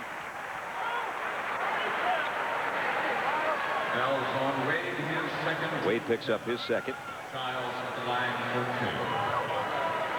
Now, this is going to be after back-to-back losses for Kentucky in conference play. Their second straight win in the conference.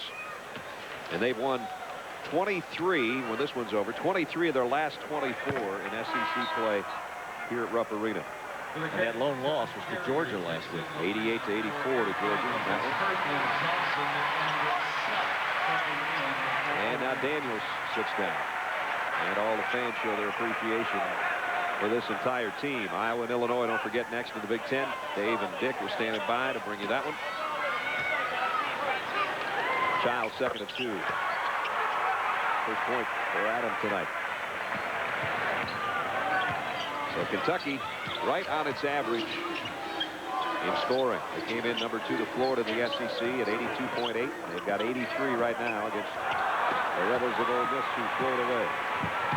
And Kentucky turns it right back over the other direction. The turnovers is going to be something that will concern Tubby Smith again, and he'll let his troops know that, I'm sure, tomorrow. Too many of those. But the defense is the way he likes it. And I think you'll have reason to smile about that. You know, they're coming off an awfully good defensive performance on Saturday against South Carolina, where they held the Gamecocks to 32% field goal percentage. Under a nice leave inside. Good move. Gets it to Kirkland. A minute to play. 1 minute left in the game. Childs. Childs just took Nunnery one-on-one that time and just schooled him.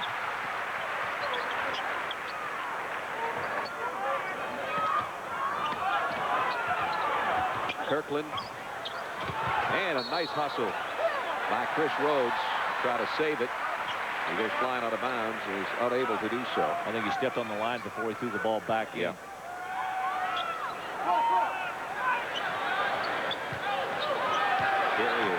Carry it into the front court.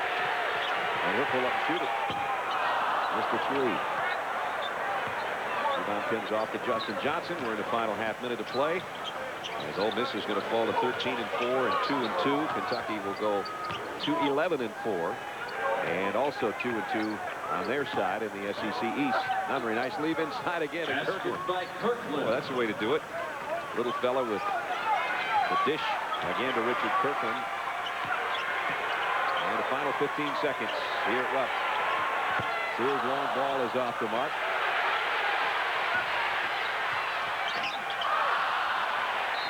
And Shoot blocks the shot and fouls Eisenbuttle. So he's going to go to the free throw line with 4 seconds left. So Keith Bogans and Tayshaun Prince, smiles all along the Kentucky bench as they're going to have a 21 or more point win tonight at home. 22 points now. And the SEC will look like this now. Kentucky moves a bit closer to Georgia and Florida in the East. And Ole Miss will fall a half game off the lead that they shared with Arkansas and Alabama. Nunnery all the way through traffic, but not enough time to get the shot off. 87-64 is the final. Tubby Smith's team the winner. That's going to do it from Lexington. For Larry Connolly and our ESPN crew, Brad Nessler saying so long from Rupp Arena. Let's go to Dave Barnett and Dick Vitale. Gentlemen.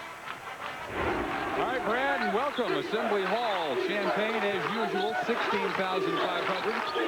Iowa and Illinois battling to maintain hope of eventually climbing to the top of a very competitive Big Ten race. And the Illini off and running early with Corey Bradford. And the Orange Crush go really bananas as Mr. Bradford gets out in transition. I think Illini look really ready to play. 26 in a row at home, the third best winning streak in college basketball. Freshman Pierre Pierce almost with a fine finish, and Reggie Evans unable to clean it up. Evans, the nation's top rebounder a year ago, and third this year. Missed the easy putback, but the Hawkeyes get it right back. Pierce came up with the steal. And now Evans banging a little bit with Landon Ferguson. I was going to find a way to get a third guy to complement Evans and Rector. Ryan Cook there to snuff Evans. Game was tied at 2 and 4, and that will be traveling and give it back to the Hawkeyes. Third Illinois turnover. Pierre Pierce in the backcourt with the senior Luke Recker, the Big Ten scoring leader. Duez Henderson with Reggie Evans, Glenn Worley up front. Corey Bradford, Frank Williams, a veteran backcourt for Bill Self. With Robert Archibald, Brian Cook, Landon Ferguson. Bill Self, who Dick became the first coach ever to take different schools in consecutive years to the Elite Eight last year. At Tulsa at 28-5 when he was at Tulsa in 2000, lost to North Carolina for the right to go into the Final Four. Bill Guthridge, 2 out of 3 years, took the heels. Worley, and the rebound down to Williams. Sean Harrington, junior sharp shooting guard, first off the bench for the Illini. Brian Cook hits a three. He's a big-time talent. He can go inside. He can go outside, Dave. He's Mr. Versatility. I was talking to him before the game. The only guy that really stops him is Brian Cook because he gets into foul trouble and he loses a lot of focus and concentration. There will be a crowd around Reggie Evans tonight. He draws a crowd every time he's on the floor wearing an Iowa uniform. Indiana shut him down big time. Held him to 7 points. Evans draws his first foul of the night. He goes to the free throw line more than anybody in America.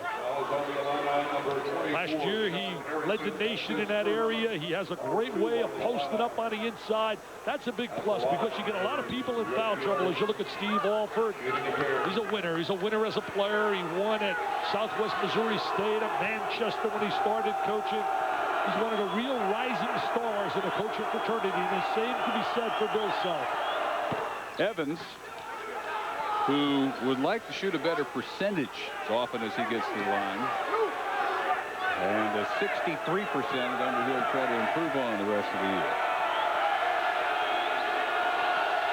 Almost 12 rebounds per game, just under 18 points per game. And Cook stepped out. Evans was 1 for 7 on a free throw line against Indiana, who had a great performance out of Jared Jeffries, who I believe is the best sophomore in America. Ryan Cook with his 8th three-pointer of the year, Illinois by 4.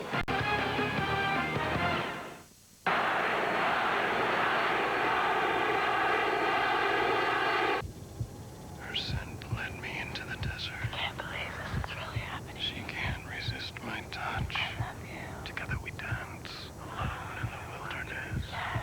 I am a glorious man.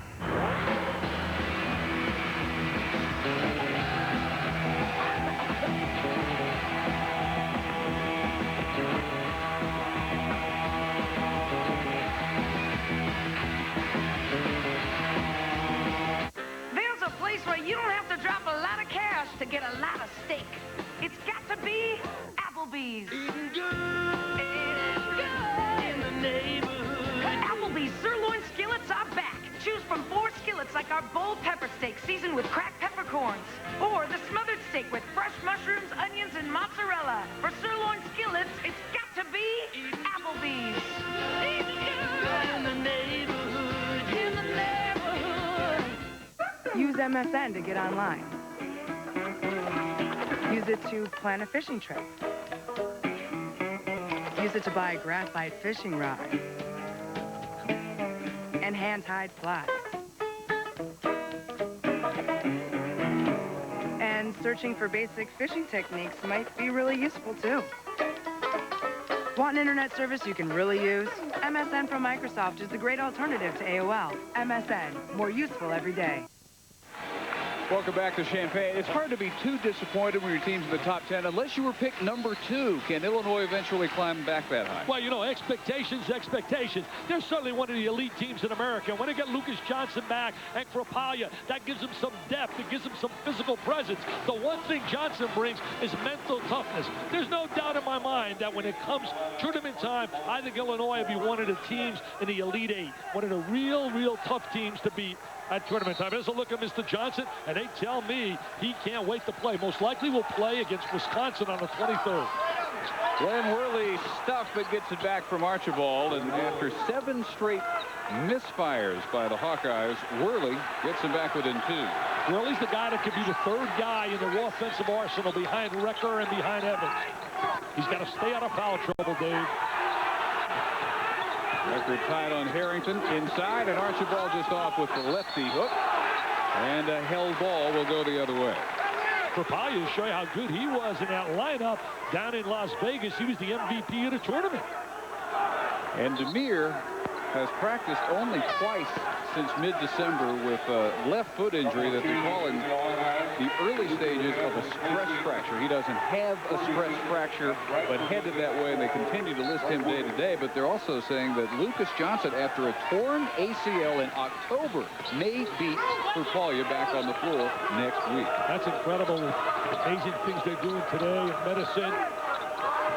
Evans about the edge of his range and in and out. They wanted interference. They thought that he touched the ball up there, but I believe he missed it. They're trying to go high-low, want to get the ball inside the Cook. Got a little mismatch on the interior. And the Sean Harrington specialty is 29th three-pointer. He led the Big Ten 46% last year. Well, I think he's more comfortable coming off the bench. They were starting him, and he wasn't as effective. I believe they're getting into their rotation that they want. They're starting to get that mindset, and he will be a big key coming off the bench. Awfully crowded down there, but Duez Henderson manages. Henderson had a problem with his foot earlier this year. He's a very active player, a good defensive player. Out of River Rouge, Michigan. This is Luther Head. Significant recruit, Dick, from Chicago.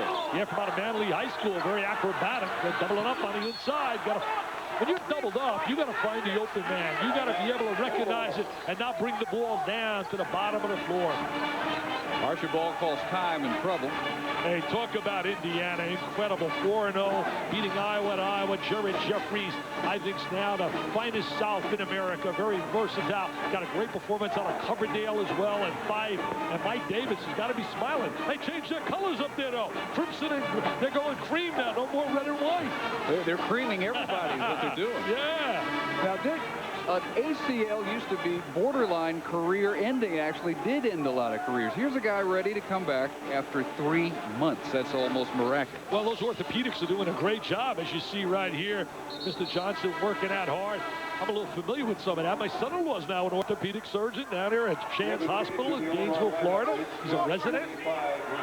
And the thing about Lucas Johnson is if you only get 85–90% of him, you're not doing yourself any good by having him. He's an energy player who has to be out diving, throwing his body out of bounds, and he says he will be ready in 8 days when they take the court again. Yeah, he's not a stat guy. He's going to provide, as you said, some spark, some electricity.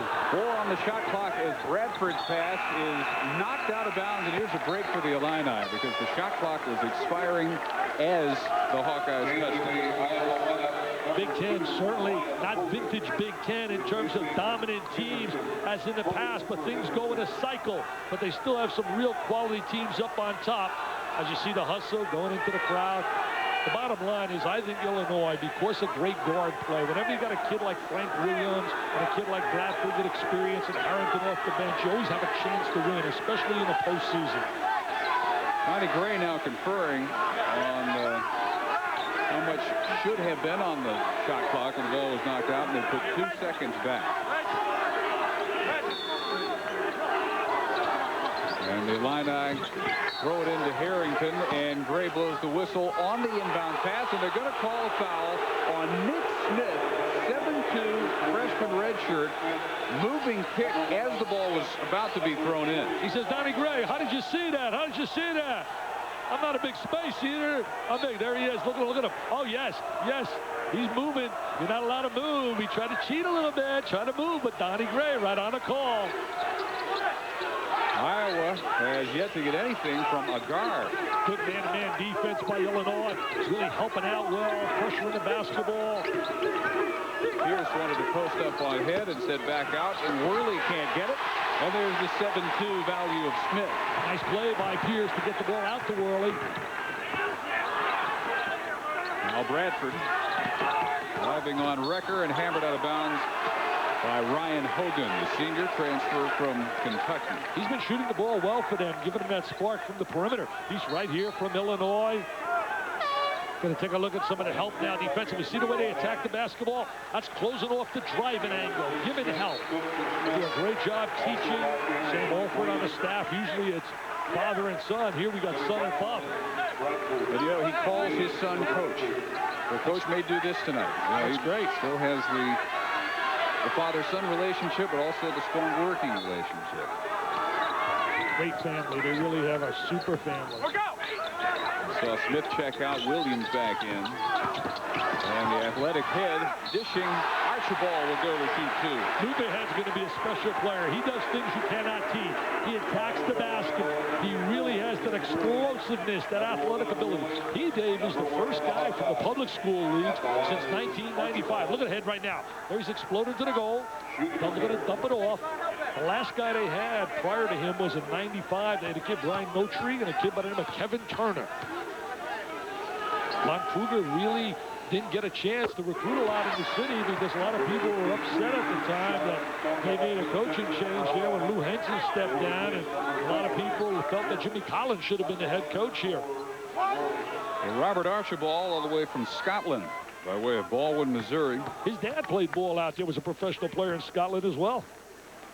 And you saw Sean Sonderleiter, 6'9" sophomore, check in for the Hawkeyes. Sonderleiter getting some playing time now. Looks like he's passed up in the rotation. Reiner, who started earlier this year, Jared Reiner. Illinois by 5. Wrecker still scoreless. Yeah, they've done a great job containing Wrecker. And throws up an air ball as we throw it to Chris Fowler. And we throw it to Miami. Pittsburgh and Miami tied. Pittsburgh basketball, final seconds. His shot is off right there. We join Jay Randolph and Bob Wenzel. Will Perry call timeout, or will he just run it? Shot clock is off. They're going to play. Post up Salmons and play out of it. 4 on the perimeter. A whistle. Oh, my goodness. They called the timeout right as the pass was being entered. How about that? 8.1 seconds remaining just as the pass went into the paint. Timeout called. 8.1 seconds. Exact same situation for Perry. What they were trying to do was isolate Salmon. See him inside? The other 4 guys in the white jerseys on the perimeter. Now watch. The ball is going in. He's got a layup. And while that was happening, Barnes called timeout away from the basketball. Had a complete mismatch there, but the timeout cost him. Welcome to the Miami Arena. With 8.1 seconds remaining in regulation time, the Pitt Panthers, the Miami Hurricanes tied at 60. Jay Randolph along with Bob Wenzel. Well, Jay, that man, John Salmons, has been the key. They try to isolate him inside. Critical just to get the ball in bounds here. Pitt had this situation a moment ago, didn't get anything. Salmons into Jones, back to Salmons, the ball batted away. Down at the other end, it's put up, it won't go. Here is Brown, and we have overtime. Unbelievable sequence. Ben Howland very upset. He thought a foul should have been called at the end. Pittsburgh's defense. So they head to overtime. We head back to Champaign. We'll keep you posted on that Big East game down in Miami. It's been a night of good finishes elsewhere, fellas. Oh, Luther Head. You're going to love it. Speaking of big finishes, Head jams the alley-oop Biggest lead of the game now, 10 for the Illini. They look sharp right now early in this basketball game. We just were watching Pitt in Miami, two of the real surprises in America, Ben Howland and Perry Clark. All the Orange Crush fans are all fired up. Bill Self, what a winner. You check his record, he learned from some of the best, working with Larry Brown. There's Luther Head, you can't teach that. Chris Fowler can't jump like that, baby. That is a Skywalker. He's a high riser, baby. Take a look one more time. Look at that elevation. 6'3", Luther Head will be fun to watch develop here in Champaign. In Iowa, only 4 of 15 they've seen the Illini run off 7 unanswered points. Well, Illinois is so tough on this floor. 26 in a row.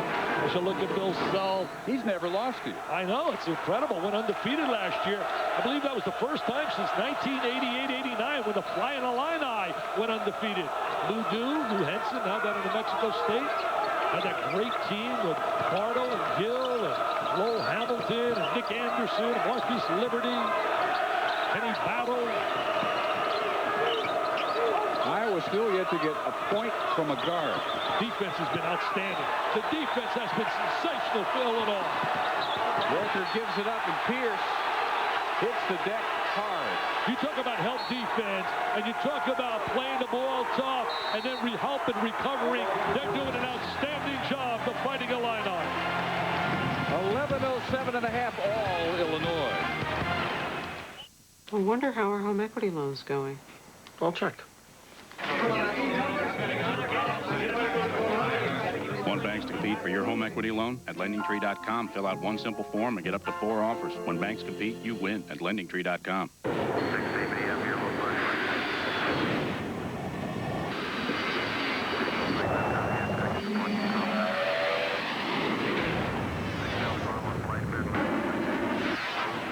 The Toyota 4Runner can take you places other vehicles can't, which could necessitate bringing along some additional equipment.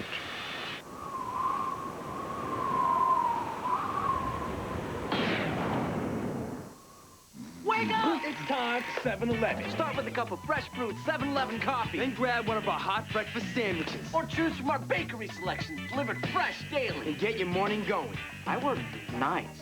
Oops. Oh, thank heaven. Hello? Collect calls. Did you use 1-800-COLLECT? 1-800-COLLECT presents Ava Save-A-Lot, starring in the most horrifying movie ever. I know you're not calling me with 1-800-COLLECT. What kind of twisted mind wouldn't want me to save a buck or two? It's so easy. What a nightmare. 1-800-COLLECT. Save a buck or two. There was a wild finish at Clemson. Anthony Grundy puts NC State up with a 3-point play. Then Tony Stockman answers for the Tigers. 1-point game, final seconds. Wolfpack push. Grundy will get a shot off. Doesn't get it to go. But there for the putback, beating the buzzer is Josh Powell. NC State wins. Clemson a 3rd conference loss. Wow. You talk about wow. I'll tell you, Chris Fowler, that game was a must for Herb Sendick. I mean, this could be the year for the first time since '91 that they can go to the NCAA tournament. That would have been a devastating loss coming off the blowout to Duke. Boy, Iowa will take that shot, ugly as it may have been, because they were at 27%, 4 out of 15 before Evans somehow managed to throw this one down. Well, take a look at Reggie Evans right now. 2 people, just flips it up on the glass, gets the conversion, and goes to the free throw line. He lives at the free throw line. There he is in traffic, being able to convert in traffic. Came out of Coffeyville Junior College in Kansas City. Kansas, rather, from Pensacola, Florida. Didn't shoot their free throws well on a day where they needed to, with Evans held to a season-low 7 points and record only 2 in the first half, 12 for the game.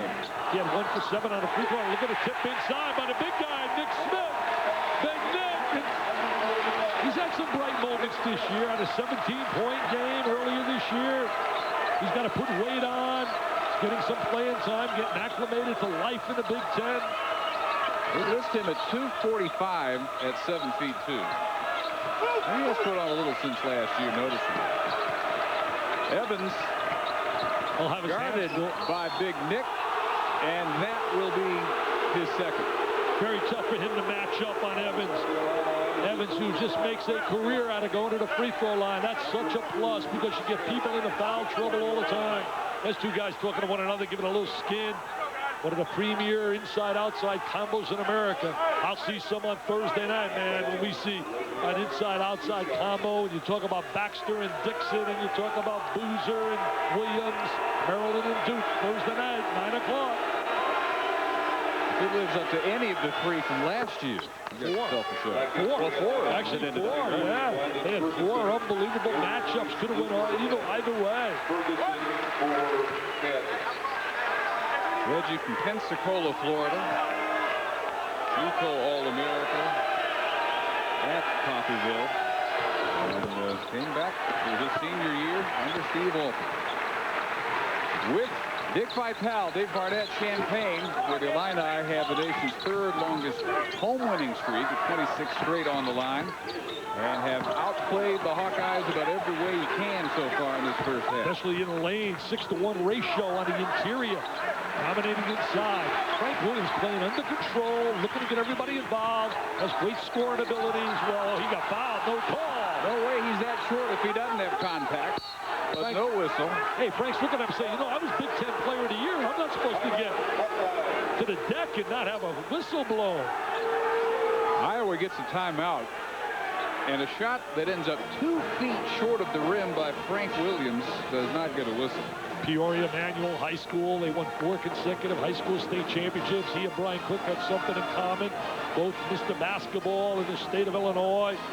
Certainly Frank will play at the next level. Take a look right here. Recker says now, look, I'm playing him. Recker's playing him tough. Well, we can't see it right there, but I believe there was some contact on Mr. Williams. Right on the wrist. Great doubleheader for you Thursday, as you mentioned, Dick, beginning at 7 Eastern of the Big East. St. John's losing number 21 Boston College, and then at 9, one of the most anticipated matchups of the season, number 3 Maryland, number 1 Duke. I think when you take a look at that matchup there, some interesting factors as you look here at some of the stats between Dixon and Williams, 2 of the best in America. I will take 5 players from that game and challenge anybody to the rest of the nation. Give me 5. You give me Williams, Dixon, you give me that gang with Baxter and Boozer and Dunleavy. I'll take those 5 against any 5 in America. Chauncey Leslie just off the bench. JUCO transfer for the Hawkeyes, and traveling on Archibald. Yeah, he lifted his pivot foot. Really nice kid. Talking to him before the game. Got great personality and really playing solid inside, leading the conference in field goal percentage. Hey, Chris Fowler, you listen to me. You get the rest of America. You just give me those 5 I mentioned. Williams, Dixon, Boozer, Baxter, and Dunleavy. Nice rebound, Sonderleiter. After Hogan missed the 3. And another one in and out, and another one rebounded by Sonderleiter. And he can't get it over Cook and Archibald, and now the foul on Hogan. There is some contact on the inside, I can tell you that. Very physical on the interior. There's Sonderleiter trying to work on a glass. There's the contact here, no call, and there's the foul called on Hogan coming over the back.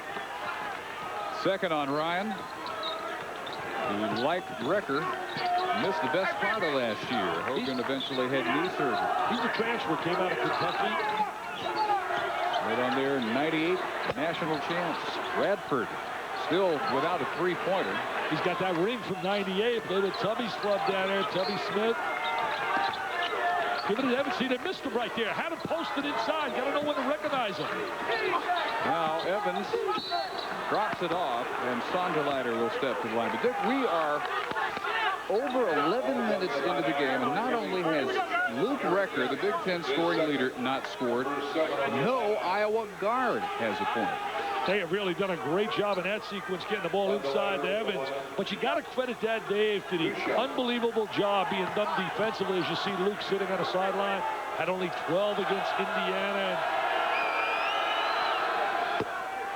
They didn't want to make excuses, alibi. Some people said he had a hip flexor that was bothering him, and they also said that Evans was under the weather, but I think they were under the weather of the Indiana defense. I think that defense was suffocating, and that they did a great job, Indiana, who's playing with so much confidence. They're feeding off the unbelievable play now of Jared Jeffries. I just love his talent. Sonderleiter misses both and touched it last. Some kids need a little time to get loose and to break out. And I really believe Jeffries and Karam Butler, 1-2, are the two best second-year players in America. I don't know, with Jeffries, I might have to take that second-year label off. He's playing about as well as anybody, regardless of class in America. Exactly. Good spacing right here offensively, trying to get that horizontal screen. Nice head fake. Bradford gets the 2 look. Can't get that either. Fights hard. Kept it alive and finally taken by Ferguson. Ahead, Archibald wrapped up by Sonderleiter, and watch out now. Intentional. They wanted intentional there. They wanted intentional. Referees jumping in. Little tempers flaring here. Ferguson made a great play athletically and then anticipated really well where Archibald was on the floor. Bill Self characterizes this rivalry as one where he thinks Illinois fans would rather beat Iowa than anybody else. So with that type of atmosphere, when you see a scramble like this end up the way it did, you're never really sure what it will take to get it completely out of control, and this came close. There's the contact.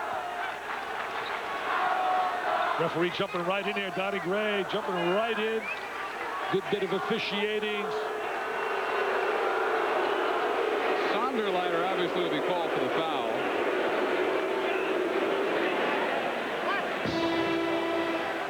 And we'll see if anything else may come from that scramble. As the officials watch, you see it again. There's the grab. See, I would say intentional right there. Yes, sir. He gets the intentional call. Should be 2 shots in the possession of the basketball. Going to see the tackle right here. I mean, there's no doubt about it. He's trying to take away the layup. Makes contact. I don't believe he's trying to hurt him, but he definitely grabbed him. The officials want to see this angle one more time. Oh, there's the grab. There's definitely the grab. They want to see if there was anybody who threw a punch.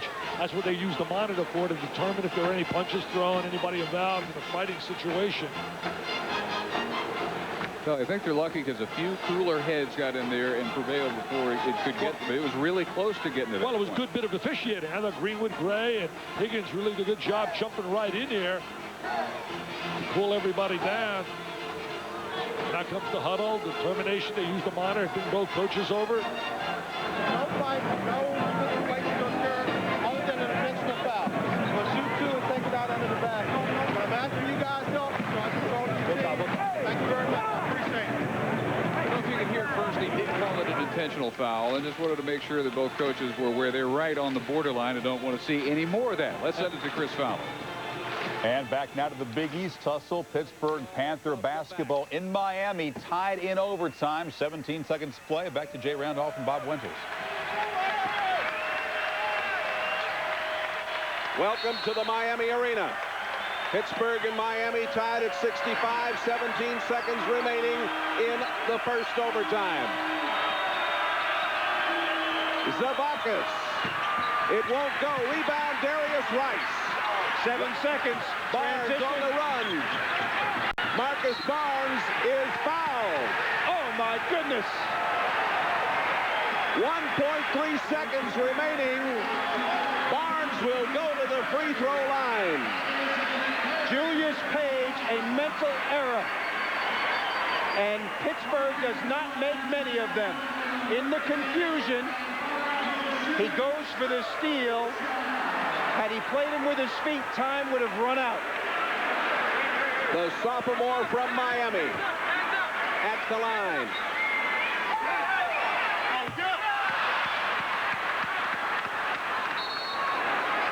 Timeout, Hurricanes. That is their last timeout. Both teams out of timeouts right now. Marcus Barnes obviously needs to make this. If he does, Pittsburgh still has an opportunity to throw the basketball long. Right here, no timeouts left. Obviously, the score is tied. The foul situation not very important at this point. Marcus Barnes is very important at this point. If he makes this one, Pitt can step out of bounds and throw long. They don't have timeout to set anything up, but they can send people long also off of the foul line. What would be the worst scenario for Pitt is on a miss for Miami to get an offensive rebound. So they must keep 3 players at least in there to rebound. See how they set it up here. Miami only 1 in there. Rice cannot foul if he goes after this offensive rebound on a miss. 3 Miami players back to defend against the long pass. Smart coaching. Score tied at 65. We're headed to a second overtime. Barnes has missed 3 out of 4 free throws in clutch situations, and normally a 79% free throw shooter. Well, I had a feeling, I don't know why, but I had a feeling we're going to go down this road again. Hits the back of the rim. A tense situation. The reaction of the bench. Simmons not even looking. And the overtime happens again. So you want to be a coach. A foul 25 feet from the basket with a second to go, then 2 missed free throws on the other side. We'll keep you posted. Back to Champaign. All right, where Chauncey Leslie hits a 15-footer, the first points by any Hawkeye guard tonight, 23-14. They come up with the steal by Leslie, and ahead here comes the rim wrecker and goaltended. Got to score down. Record gets out in transition. That's a great way to try to come out of a schneid. Get up in transition. He looks like he's favoring that leg a little bit right there, Dave. It is physical already. 23-16, Illini.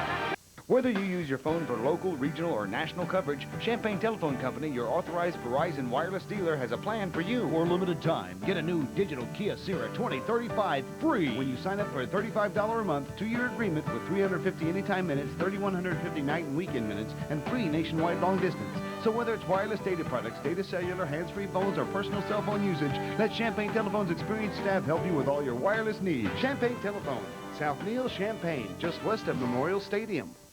Surfing the web again? I'm shopping for my next new car at Ward Martin's website. It lists all their pre-owned vehicles with pictures, prices, mileage, and options. This can save us a lot of time. I've used their website before to schedule service appointments for my Mountaineer. It's really convenient. I can even send an email to the sales department with questions about the cars I'm interested in. Take a look at this 98 Buick LeSabre. Click on the picture. We'll take a closer look. Visit Warden Martin on the web, www.wardenmartin.com.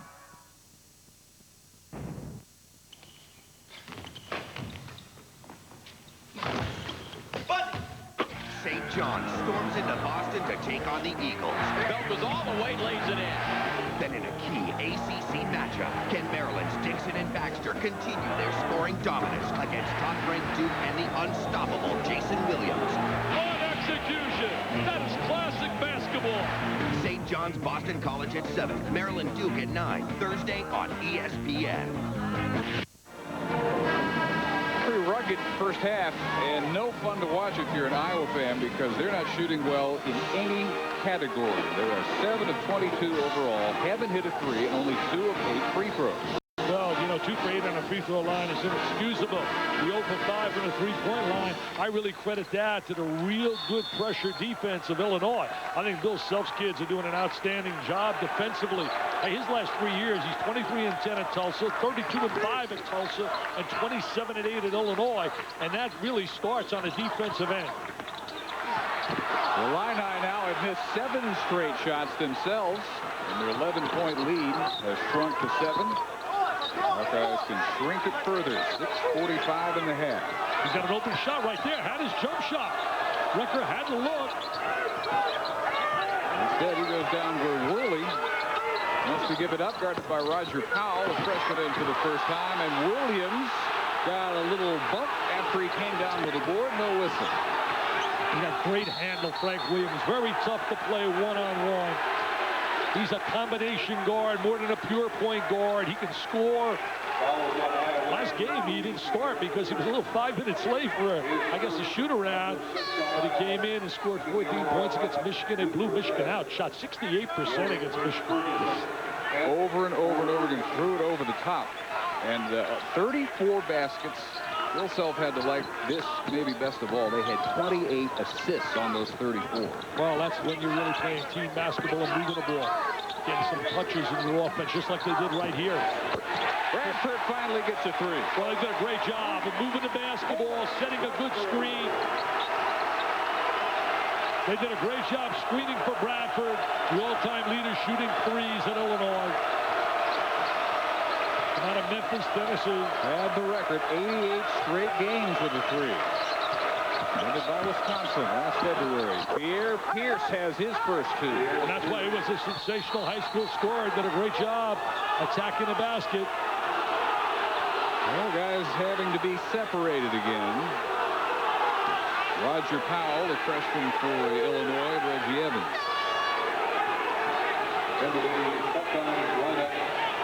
Number 23, and a little tangle up. Actually, whirling it was. They got tangled with Powell. Yeah, doing a little dance, a little disco.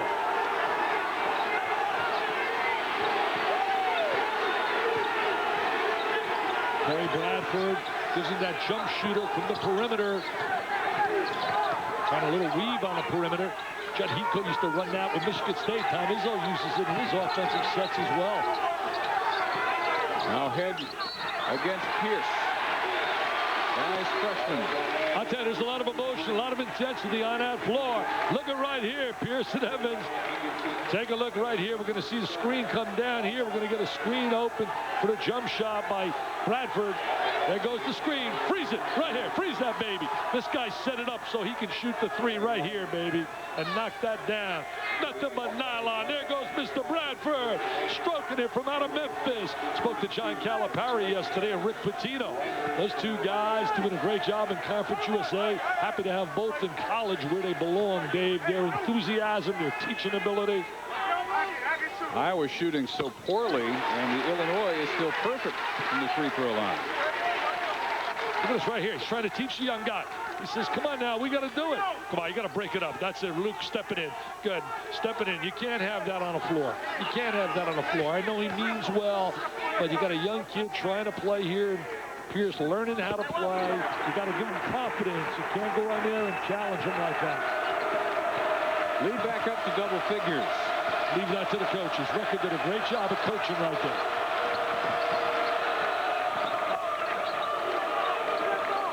Illinois' trademark is apparent tonight. They have great balance, and Iowa does not. They haven't gotten it to Reggie Evans. They probably haven't gotten anything out of that possession. This is Jared Reiner's first appearance of the night.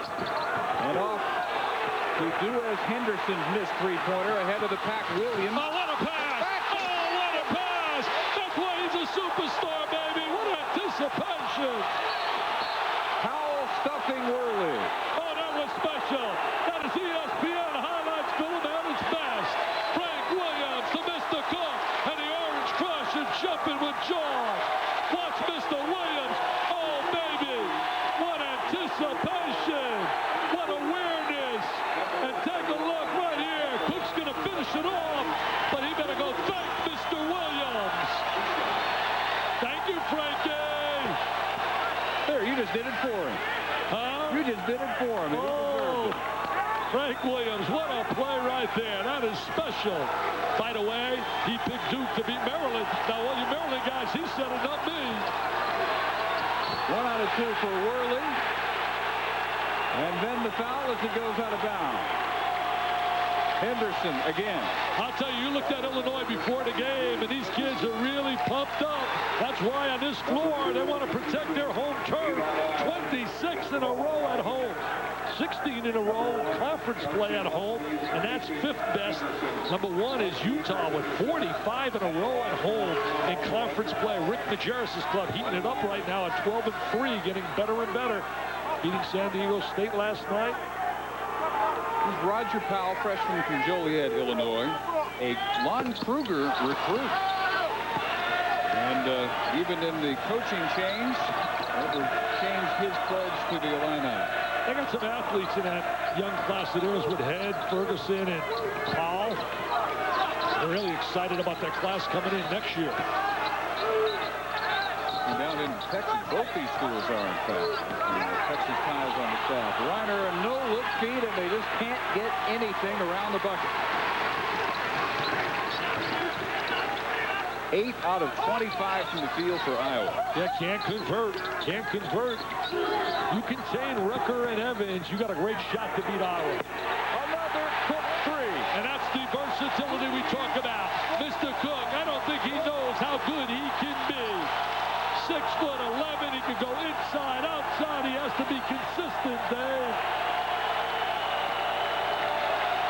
Rucker with his first three. Luke Rucker finally gets a look at the basket. He can flat out shoot it better than 90% on a free throw line. One of the premier second guards in America. If I had to pick the best right now, it'd be Juan Dixon. He's the best second guard in the nation. Cook, feeling it, had made 4 of his first 5, 10 points with those 2 threes. The Illini lead still at 11. Now Worley wanted to match up with the freshman, and he shuffled his feet. He lifted his pivot foot.